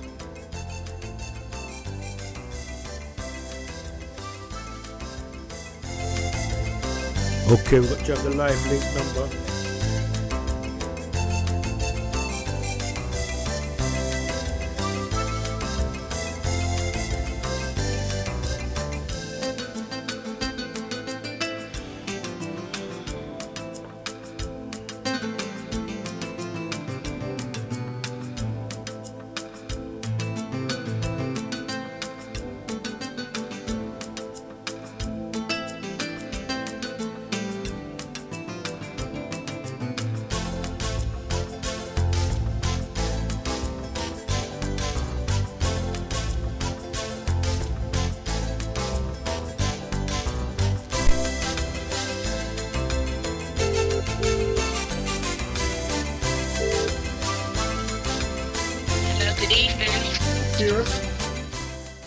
Yes, I'm here. Okay, I'll put on a different network. Okay, then we've got Shakira on the line here. Shakira, can you hear us? Yes, I can hear him. My name's pronounced Shakina. Shakina, sorry, beg your pardon. Yeah, that's all right. I've totally got that wrong. Shakina. Yes. So That's what does Dougie, what does that mean? Shakina means beautiful one. The beautiful one, yeah? Yes. Okay then. All right. Well, I'm going to let everybody know we have Shakina on the line. And she's phoning we've connected from Gambia. And I know she's going back and forth for the last so many years. You know, how long have you been going back and forth in Gambia? 15 years. 15 years? Yes. Well, you're rooted down there, man. Yeah, but I live here permanently. Oh, all right. Well, you see what I'm saying? Because when I see you, I feel say you was from I had the impression that you went there for holiday and spent a little time out there, but I didn't know say you're based out there, someone. Yeah, for 3 years now. Oh yes, in fact, you did tell me that I think you might have mentioned it to me. That you're going out there about 3-4 years ago, etc. Yeah. Well, all those things out there, man, and give us some two vibes, man. Because little picture I see of you, man, you look lively. You look Gambian all over, from head to toe. Well, living in Gambia is wonderful. It's really, really nice. As they say, living your best life. So, I can get as much mango, avocado, soursop, papaya as I like. And that's good for me because I like that, being a vegan. Okay. And, it's just nice out here, man. It's really nice. Very nice. What made you go there in the first place? I went with an organized trip with Basil Links in 2005 was my first trip. Mm-hmm. And I came with an organized trip and I thought, oh, this place is nice. And the rest is history, as I said. I just kept coming back. And I knew I wanted to live here. And I just made it work and made it happen. And I'm here. When you said that you want to make it... No, when you said you always want to live here, what was it when you went at first, or what kind of hold you? Because it's quite... I don't say strange. I don't use the word strange, but it's quite... Yeah, when you went out there, and what made it hold you to say, well, this is the place, you want to live there? Why? Well, there's two reasons. First, it's the motherland, where we all started from. Yes. And secondly, it's no different to the Caribbean.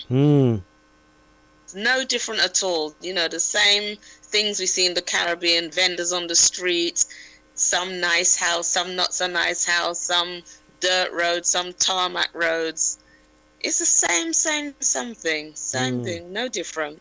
Well, in fact, my brother went out there the other day and just come back few days ago, and he said the same thing to me, that is no different than the Caribbean. So that, cause the reason why he went out there, because everybody keep telling him you must go to the motherland and etc.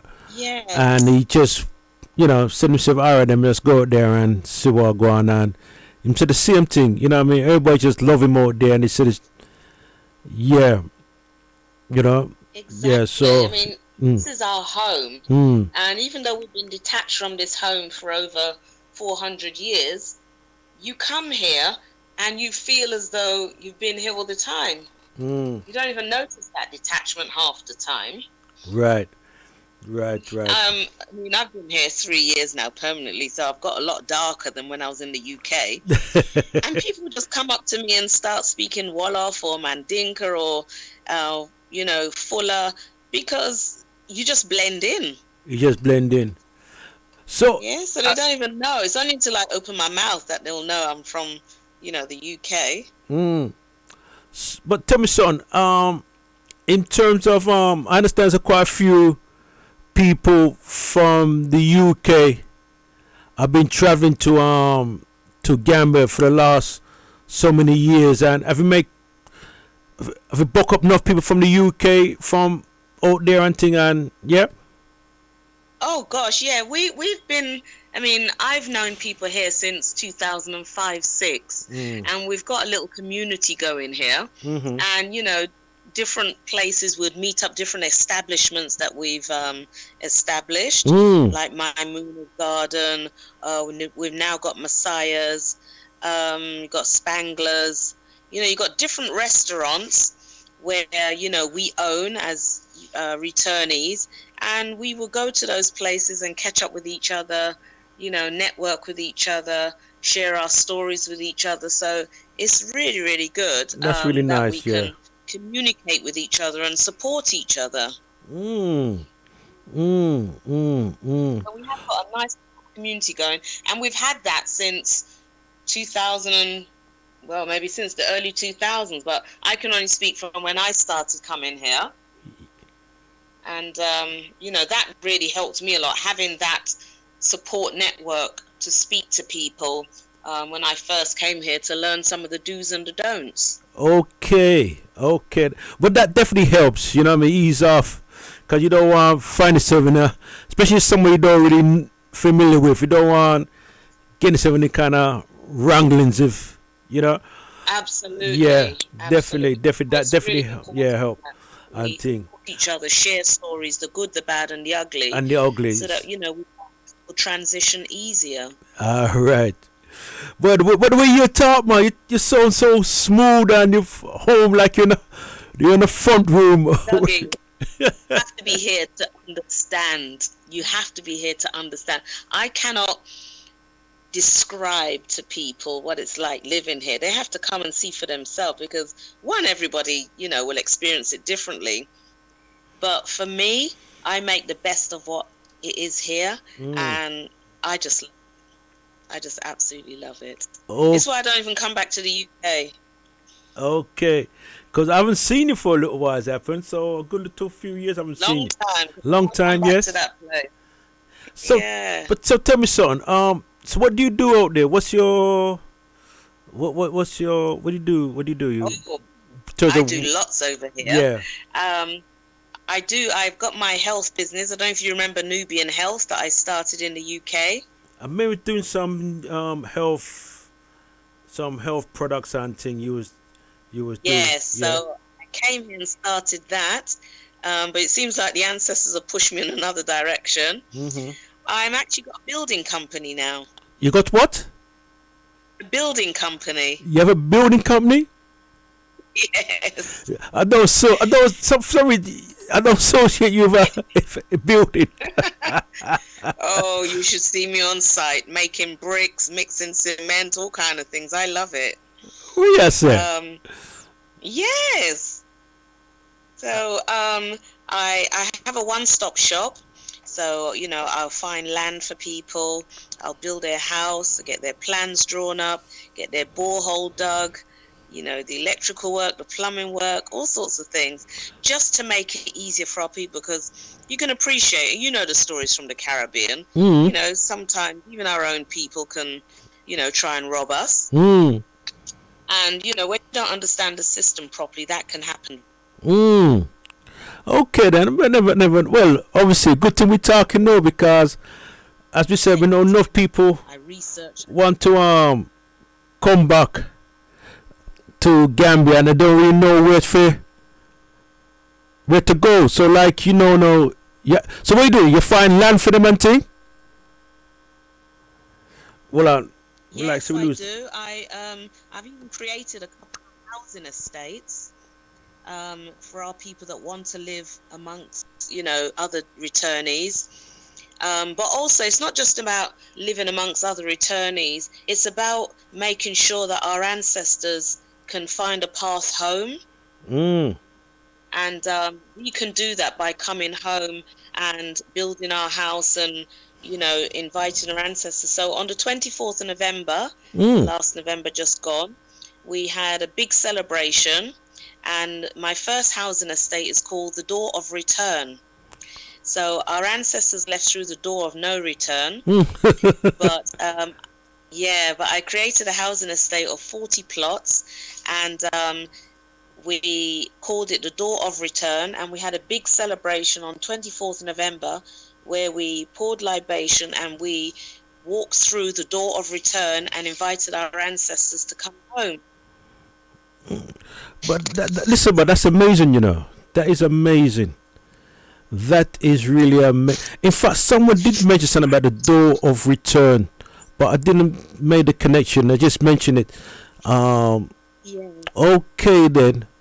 So tell me, son, you've kind of got me excited now in terms of if someone wants to make contact with you in terms of they want to buy land and so forth. All that work. They just they can make contact with you. All that work.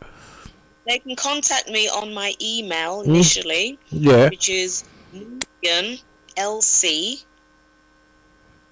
at aol.co.uk. nubianlc at aol.co.uk. If they contact me that way initially, and then we can take it further from there. I mean, I'm actually on estate number 4 right now. I've just started selling estate number 4. Yeah. No, man, that's so exciting. You know what I mean? Know that you've gone out there and them and the reason why it's exciting because I mean I know a few people going backwards and forward and stuff, and some people know 1 or 2 people. I can say, listen, we have a sister there who can deal with them thing there, and she will look after you. Like she's from here and from the Caribbean. She will look after you properly, because as you said, there's some people who just up on a bandogo business and whatever reason, you know, I don't want to be negative, but these things happen. But if someone's bona fide, saying, especially you're from, you know, or here stay, and you know people from the Caribbean and wherever, you did it for a little while, and I like to know so you can look after them, so to speak, and make sure them good. See? Yeah, it's about making sure our people have 1, good experiences, and 2, have a smooth transition if they want to come home. Right. And I think that's important, because if we're encouraging people to return home, then we've got to help them navigate that properly. It's true. So, it's true. I try and find out as much information as I can, and whatever I find out, I use to help our people. Okay then. Give out your email address again, please, if you don't mind, because... Okay. nubianlc at aol.co.uk. Okay then, nice one. Alright, I want to jump forward, and one of the reasons why I want to connect with you, because it so happens that I was at an event last week at the West Indian Culture Center. I was there taking Fat Man Zone, you know, and I was talking to a sister behind the bar. So me was just reasoning, right? And he goes to me, you know what's happening in Gambia? Some said, what's happening in Gambia? I know said Juliet them out there, you know, do some big talk and this and that. I just heard that Juliet do some stuff out there, you know, and and she was telling about you know, her brothers got land, and what they're saying that you got to be a citizenship now. You got to be there for 30 years before you're tied to the land and all kind of stuff. And I said to myself, what? We don't know about this thing yet. So I said, what I do, I said something about Juliet doing some protests and this and that and whatever. So I said, because she mentioned Julia. I said, I know Julia quite good, because I've done quite a few stuff with her, you know, events over the last when she was there 3 or 4 years, 2 or 3 years, some events. We're putting a big event with Levi Roots and other things we've done with her. So I know quite well. And she did say that she's enough of this place here, and bang, she just pack up everything. And I think the last straw is when her son was victim of racism at school and this and that. She said, you know, that was the last, you know, kind of say well. So anyway, I said to that, what I do, maybe we can find some information online, and I get back to her, right? But it so happens that I was speaking to my brethren, Ras McCoy, and he said something about entitled to you, but I didn't know. I said, well, let me talk to you, because I didn't know who you was. So it's only today when we speak on the phone. I said, wait. Are you this? Because I jump, I said, wait. You know, so it's really to find out, give us some light, because you're the right person to give us some light what's going on with that situation in terms of, Let me give you the context. Yes. The citizenship campaign started last year. Actually, no, not even last year. 2018. Right.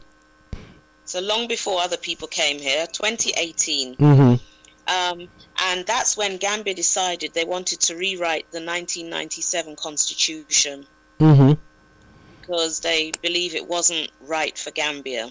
So they want to rewrite it where Gambians are more involved in the rewriting of that constitution. Okay. Consultation, things like that. So I got to find that out 2018 September or so. And so when I found out that they were rewriting the constitution, my first thought was we should be in there as returnees. Right. And you know, the first thing I did before I even went to the Constitution Review Commission, I looked at the 54 constitutions across Africa, and not one of them spoke about us. It's as though we just were stolen from Africa and we were totally forgotten about. Right. So I did my research, realized that nobody talked about us. The only one that came close was Liberia, that said you can only be a citizen in Liberia if you're of Negro descent. But it didn't go far enough to talk about, you know, the enslaved who were stolen away. So I wrote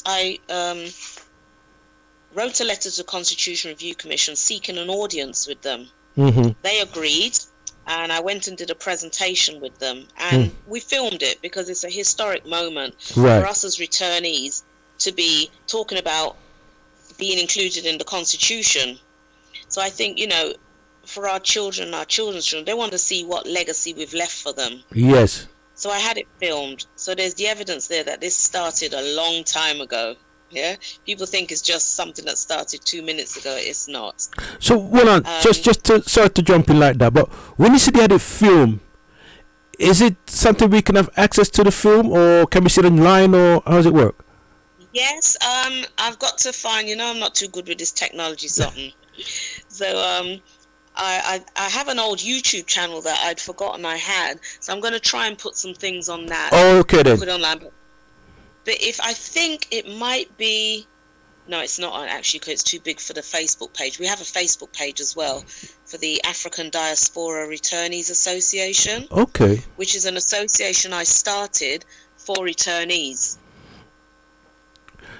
And that was so that they can get information about, you know, moving to Gambia and things right. page. Right. But I'll come back to that. Let me go back to the Constitution. Yes, please, yeah. So they agreed to give me an audience. So I went and did a presentation to them, and they were very pleased with the presentation. And what I had asked them for is, one, for us to be in the Constitution, two, for us to have an exception clause just for the descendants of the enslaved, because we are a special people.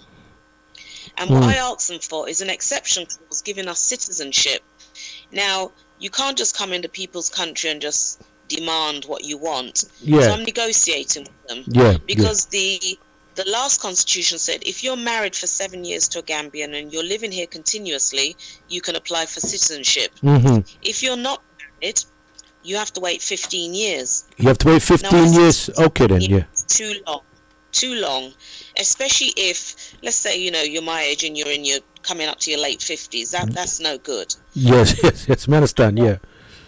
Yeah, or, you know, people might not even make that time. And all that time we're investing, we're putting money into the country, we're helping, and we're not getting anything back. So I said to them, look, instead of 15 years, why not do fast-track citizenship for us? Anything between 2 and 4 years. I also asked them to make dual citizenship because. Well, sorry to jump in like that. Is it 15 years or 30 years? Is it 15 years or 30 years? 15 years to apply for citizenship. The 30 years you're talking about, I'll come back to that in a minute. Okay, all right then. Beg your pardon. Go on. So with the citizenship, they want you to wait 15 years if you're not married. All right. So I said to him, no, that's too long. Mhm. Let's negotiate a fast track citizenship, Yes. which is anything between 2 and 4 years if you're living here. Mm-hmm. And also we should have dual citizenship because we shouldn't have to give up our British passport. Yes. That's part of our reparations. Mhm. You know, we can travel all over the world on that passport. And so we should hold dual citizenship. And also why it needs to be in the Constitution, because it will automatically make it generational. Mm-hmm. So when our children and our children's children want to come here, they will automatically get what we get. Mm.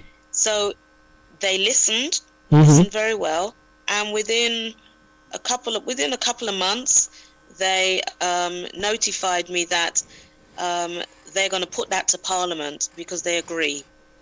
And they're going to put that to Parliament because we made very good submissions, and even though they can't write us into the Constitution per se at the moment, but what they're going to do is ask Parliament to have a vote and a debate on the fast track citizenship and the exception clause for us, the descendants of the enslaved. Mm. Mm. So that's a step up the ladder already. Yes. They didn't dismiss it, but they said they're going to put it to Parliament and recommend that Parliament has a good debate around it. Mm. So hold on, let me just get straight. When you talk about Parliament, no, all this Parliament thing work now. The Parliament where in Gambia. In Gambia, it's very okay. similar Then. to ourselves. You know, we have a number of MPs, different political parties, All right. and they debate on everything All right. in the House, similar to what we do. Yes. All right. Yeah. Sorry for asking some kind of because we talk about Parliament. I'm talking about Parliament in Babylon, but yes, they have Parliament in Gambia as well. So. Yeah, we have our own type of Parliament Yes. too. All right. Okay. And remember, it's mirrored off the British system citizen, because we yeah. were colonized by Mhm. these people. Yeah. They Mhm. still emulate their ways. Yeah.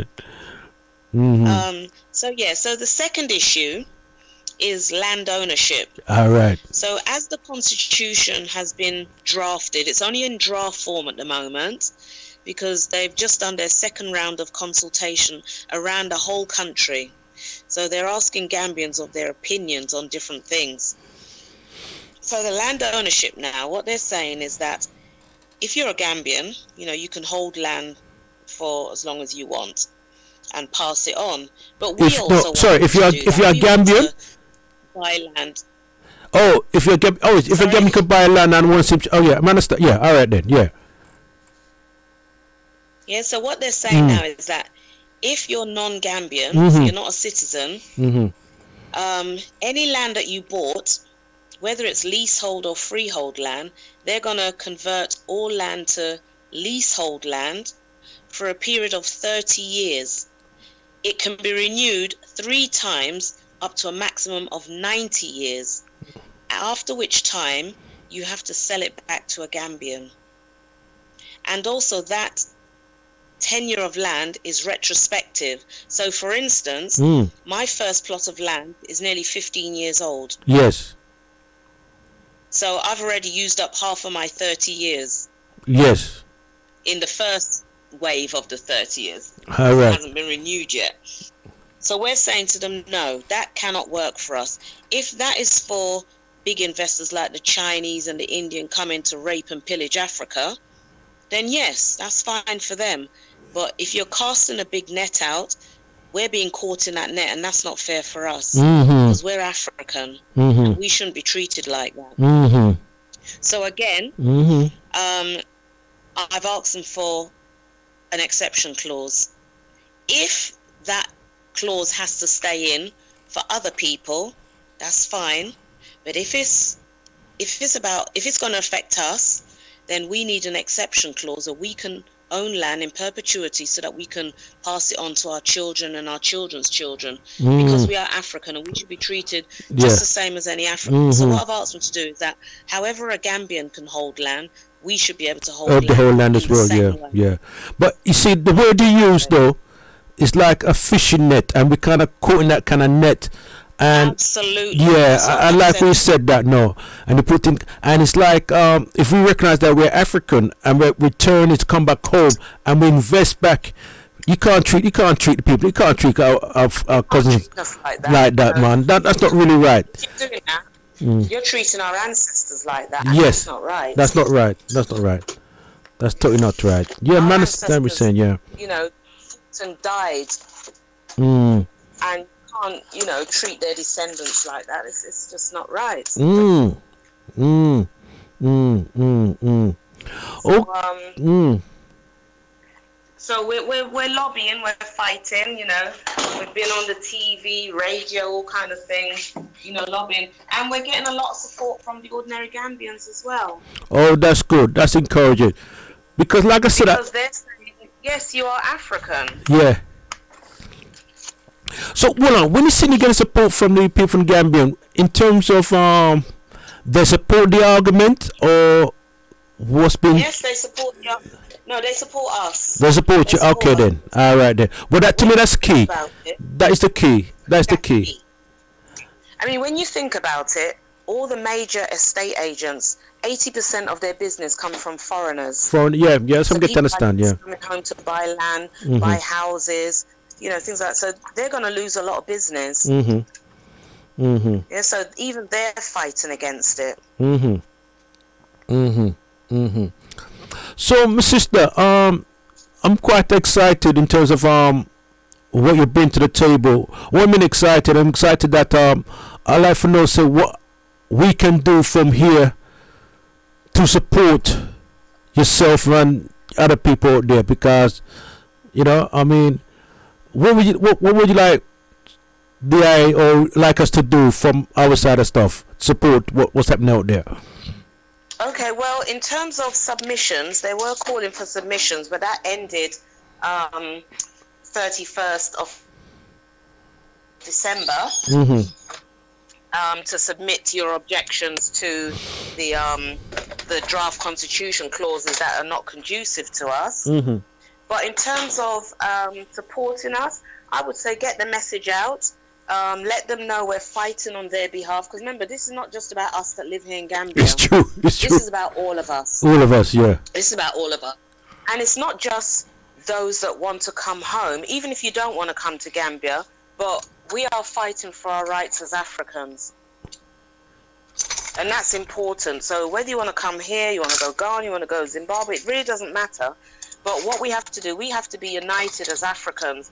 Just as they took them on the boats and they had to be united in terms of survival, we have to do the same thing now. Yeah. Yeah, we have to.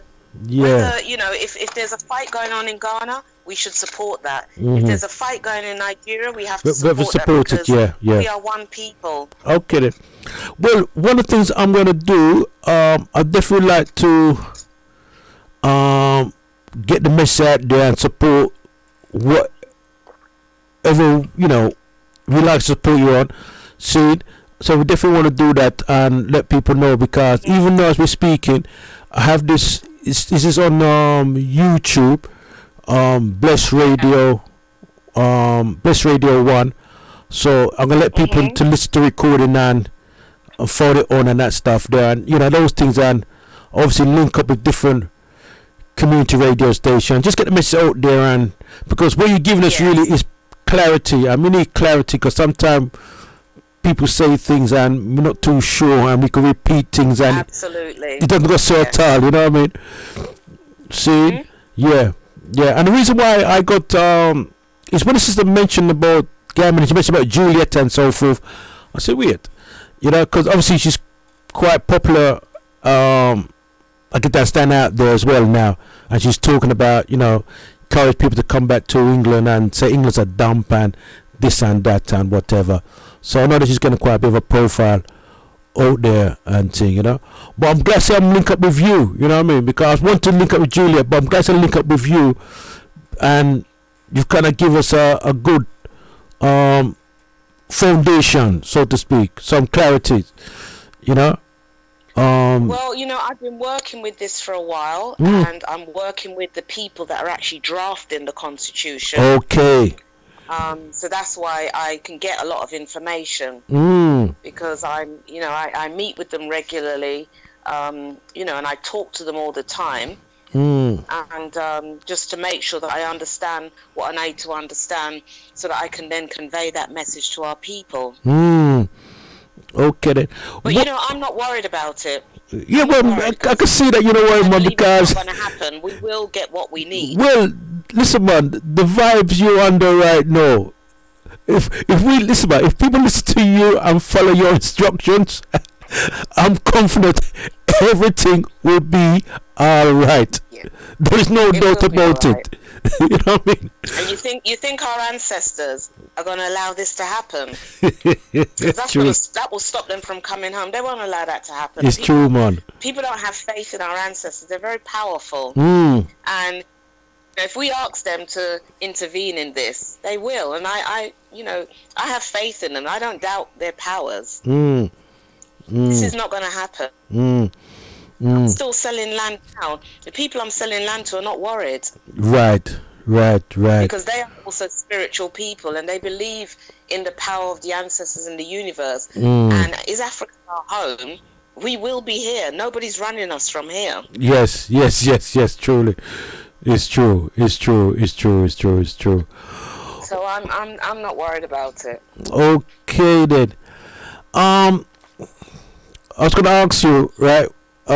Where's the future holds for you? But there's no future for you, man, because you've gone beyond the future now. You know what I mean? Answers at work.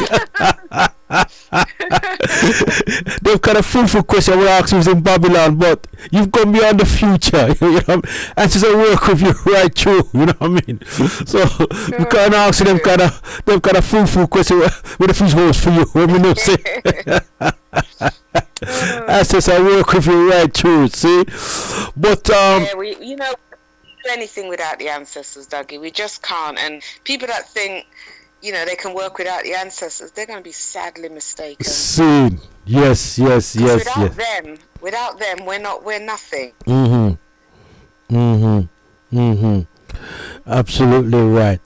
Okay, but listen, I want to put a pin in it because I know say you just not too long just come in and get yourself together and thing. We don't want to burn you out, But I definitely want to. I'm going right back out to clients now. I have some work to do. Oh, you have some work to do. See what I'm saying? No, you're the part I'm running. So, no, I can see that you're the part moves again. You know what I mean? Right? Yeah, I'm always busy, but work's there to be done. But what I would touch with you probably next week, and just touching with you and see how you're getting on and stuff, and probably link up with you a couple of the radio stations and that stuff there, and just. But we definitely want to keep a vibes with you because we love what I do with, you know what I mean? Thank you. Thank you, my sister. Much. And I love to you, your family. I know the ancestors right beside you. And like I said, if people just follow you, everything will be alright. We know that because you're guided by the ancestors. Thank you, Dougie. Thank you, my sister. Really nice to connect with you. I really feel the spirit from you. See? Thank you. Thank you. And, tell your viewers they have to come home. Don't listen to the BBC and all these other media channels telling you Africa got the flies and they're dirty and don't listen to them and they're foolish, because you know what? While we're scared to come to Africa, they're coming round the side door. And they're coming to buy land, they're coming to invest, they're coming to do business, and then, when they're finished, they'll sell things back to us. It's true, We need to control that now. We need to control it, because these people are taking the mick now. The Chinese and the Indian are here like it's their place. And they're moving around like this is their land. Yeah, there's an Indian housing estate I know of here. They're building 400 houses. What? Exactly. 400 and we're sleeping. And while we're sleeping, other people are controlling the land. Yeah, we shouldn't allow that to happen. Yes. I think we could go to India and buy up a big piece of land and build 400 houses and sell it to the Indians. They'll tell us to get on our bike and get out. Get out. That's true, man. But we allow anybody to come into Africa and do what they want to do with us. Mm. They bring their poisonous food here. You know, they just dump any old rubbish on us. All the second-hand goods, the poor quality electrical goods, all kind of strippiness. Anything the world don't want, they dump it in Africa. Dump in Africa, yeah. Dumping ground. Mm. Yeah. Thompson, we need to stop that. Before you leave quickly, have you booked up Joe and Mama the vegan? Yes. Yeah. Yes, I see. Yes, I see them from time to time. All right then. Okay then. Yeah. They were at the event on the 24th. Mm-hmm. They came to the door of Return Estate. Okay then. Yeah, man. We people them stills. Yeah. Yeah. All right then. Listen, I don't want to roll you up now because I know you're depending on a schedule move. See? So yeah. So if anything, we're definitely reason. If not over the weekend, definitely during the week. Yeah. And we connect again properly. Anytime. Yeah. I can give you as much information as I know. Yes. All right, then, my sister. Yeah. More love again, right, yeah? Dougie. Take care, my sister. Thank you so much. Thank you. All right, then. All right. Stay blessed. Stay blessed. It's really a pleasure, man. Love, man. Okay. Okay. Bye for now. Bye. What a beautiful car from a very beautiful, beautiful sister. Yes. And it was a pleasure to connect with her. She came from based in Gambia and give us some clarity what's going on out there, because there's one, two things going on I'm not too sure. Okay. All right. Let me see something. Let me know what I'm doing here. Hold on.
Greetings, family. We have the great man inside the house, Dr. Stan, who is one of the greatest motivators we have on this planet here. And we should give thanks and praise that he's in our presence, you know. The great man, Dr. Stan inside the house. You know? Your life seems rough, go to Dr. Breakthrough, he'll boost you up. Life ain't so hard with the right motivator. Dr. Stan here's expert communicator. In the big city or in the sticks, Dr. Breakthrough gon' break the bricks. All finances and relationships, Dr. Breakthrough got the perfect fix. So what y'all wanna do?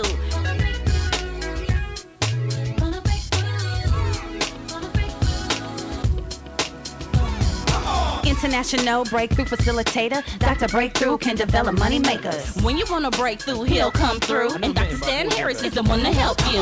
Never have to worry, never feeling blue. Gotta call the doctor so he can help you. Get a breakthrough, what y'all wanna do? Get a breakthrough, what you trying to do? Motivate you.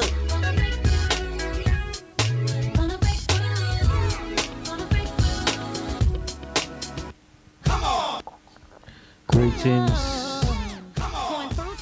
The great man, Dr. Stan. Dr. Stan, how you keeping, brother? That's the first thing. How you keeping, brother, Dr. Stan? Alrighty, I am doing just excellent. Thank you. I'm blessed and highly favored, just like you and your listeners. Okay then, Dr. Stan, you know something, man? Since you've come to my presence, I've kind of boosted my chest a little bit, you know. That's the truth. Boost up my chest and my status because, you know, I can't be walking around like a pussycat when I have a man like you about the place, you know what I mean? I have to be clear about that because, you know, you kind of able to shape up things a little bit because when I see you live and direct today, my brother, I was very excited why you do some things, my brother, you know. But that's not that, but, you know, the love we have for you, my brother, because you can see as a man very serious, very committed in terms of helping people feel their true potential. Because I know you do numbers of works across the United States, you know, and your popularity is growing by numbers, and people are talking about you, you know, like crazy, you know what I mean, so to speak, you know. And I know you have a fan club all over the world, you know. But Dr. Stan, you never just come like this. I mean, give a little background about yourself, and where was the turning point where you got involved in the whole thing of motivating and inspiring people and the energy you have, you know, because I never met anybody who's really got a passion, that kind of fire in the belly. Where did it all start from, my brother? Well, first of all, I've been in all 50 states and 27 countries, so I'm just so blessed and humbled to be able to have the opportunity. But it didn't start there. It started way back growing up in the ghettos of Harrisburg, Pennsylvania, and as a 6-year-old boy, a gang of teenagers jumped me, grabbed me, beat me up, stomped all over me, threw me out in the middle of the field, and then they took a bucket of tar, poured it on my face, poured it on my body, took a bunch of feathers, they threw them on me, and they left me there. For real? For real. And the sad part about it, these weren't white folks. People look just like me. Yeah. Because see, sometimes the worst prejudice we have is what I call black on black prejudice. Right. When we don't appreciate each other. But there in the ghettos, it happened to me. And I wanted to learn how to protect myself. So my mother wanted a free month of karate lessons. I went with her. They were kicking, chopping, screaming, and I watched. I thought, man, this is great. And then her free month ran out. She started paying her money, and she actually got to a place where we called her too good. Now ask me what's too good. What's too good? Her and her boyfriend got in a fight. She knocked him out. She hit him with a side snap kick in the jaw and knocked him out. I looked at my brother Ronald. Ronald looked at Lonnie. We looked at the guy on the ground and said, man, whatever you do, don't mess with my mama because she bad. And it dawned on me, if the martial arts could help my mother, it probably could help me. So 39 years ago, I got started in martial arts. One, I wanted to learn how to protect myself. And two, I thought if I became a champion, somebody would care about me. Yeah. But now 39 years later, I find myself as a 10th degree black belt. There's less than 100 of us in the entire world. I've been voted into the Black Belt Hall of Fame as well as the Motivational Speakers Hall of Fame. But I tell people that became because of this.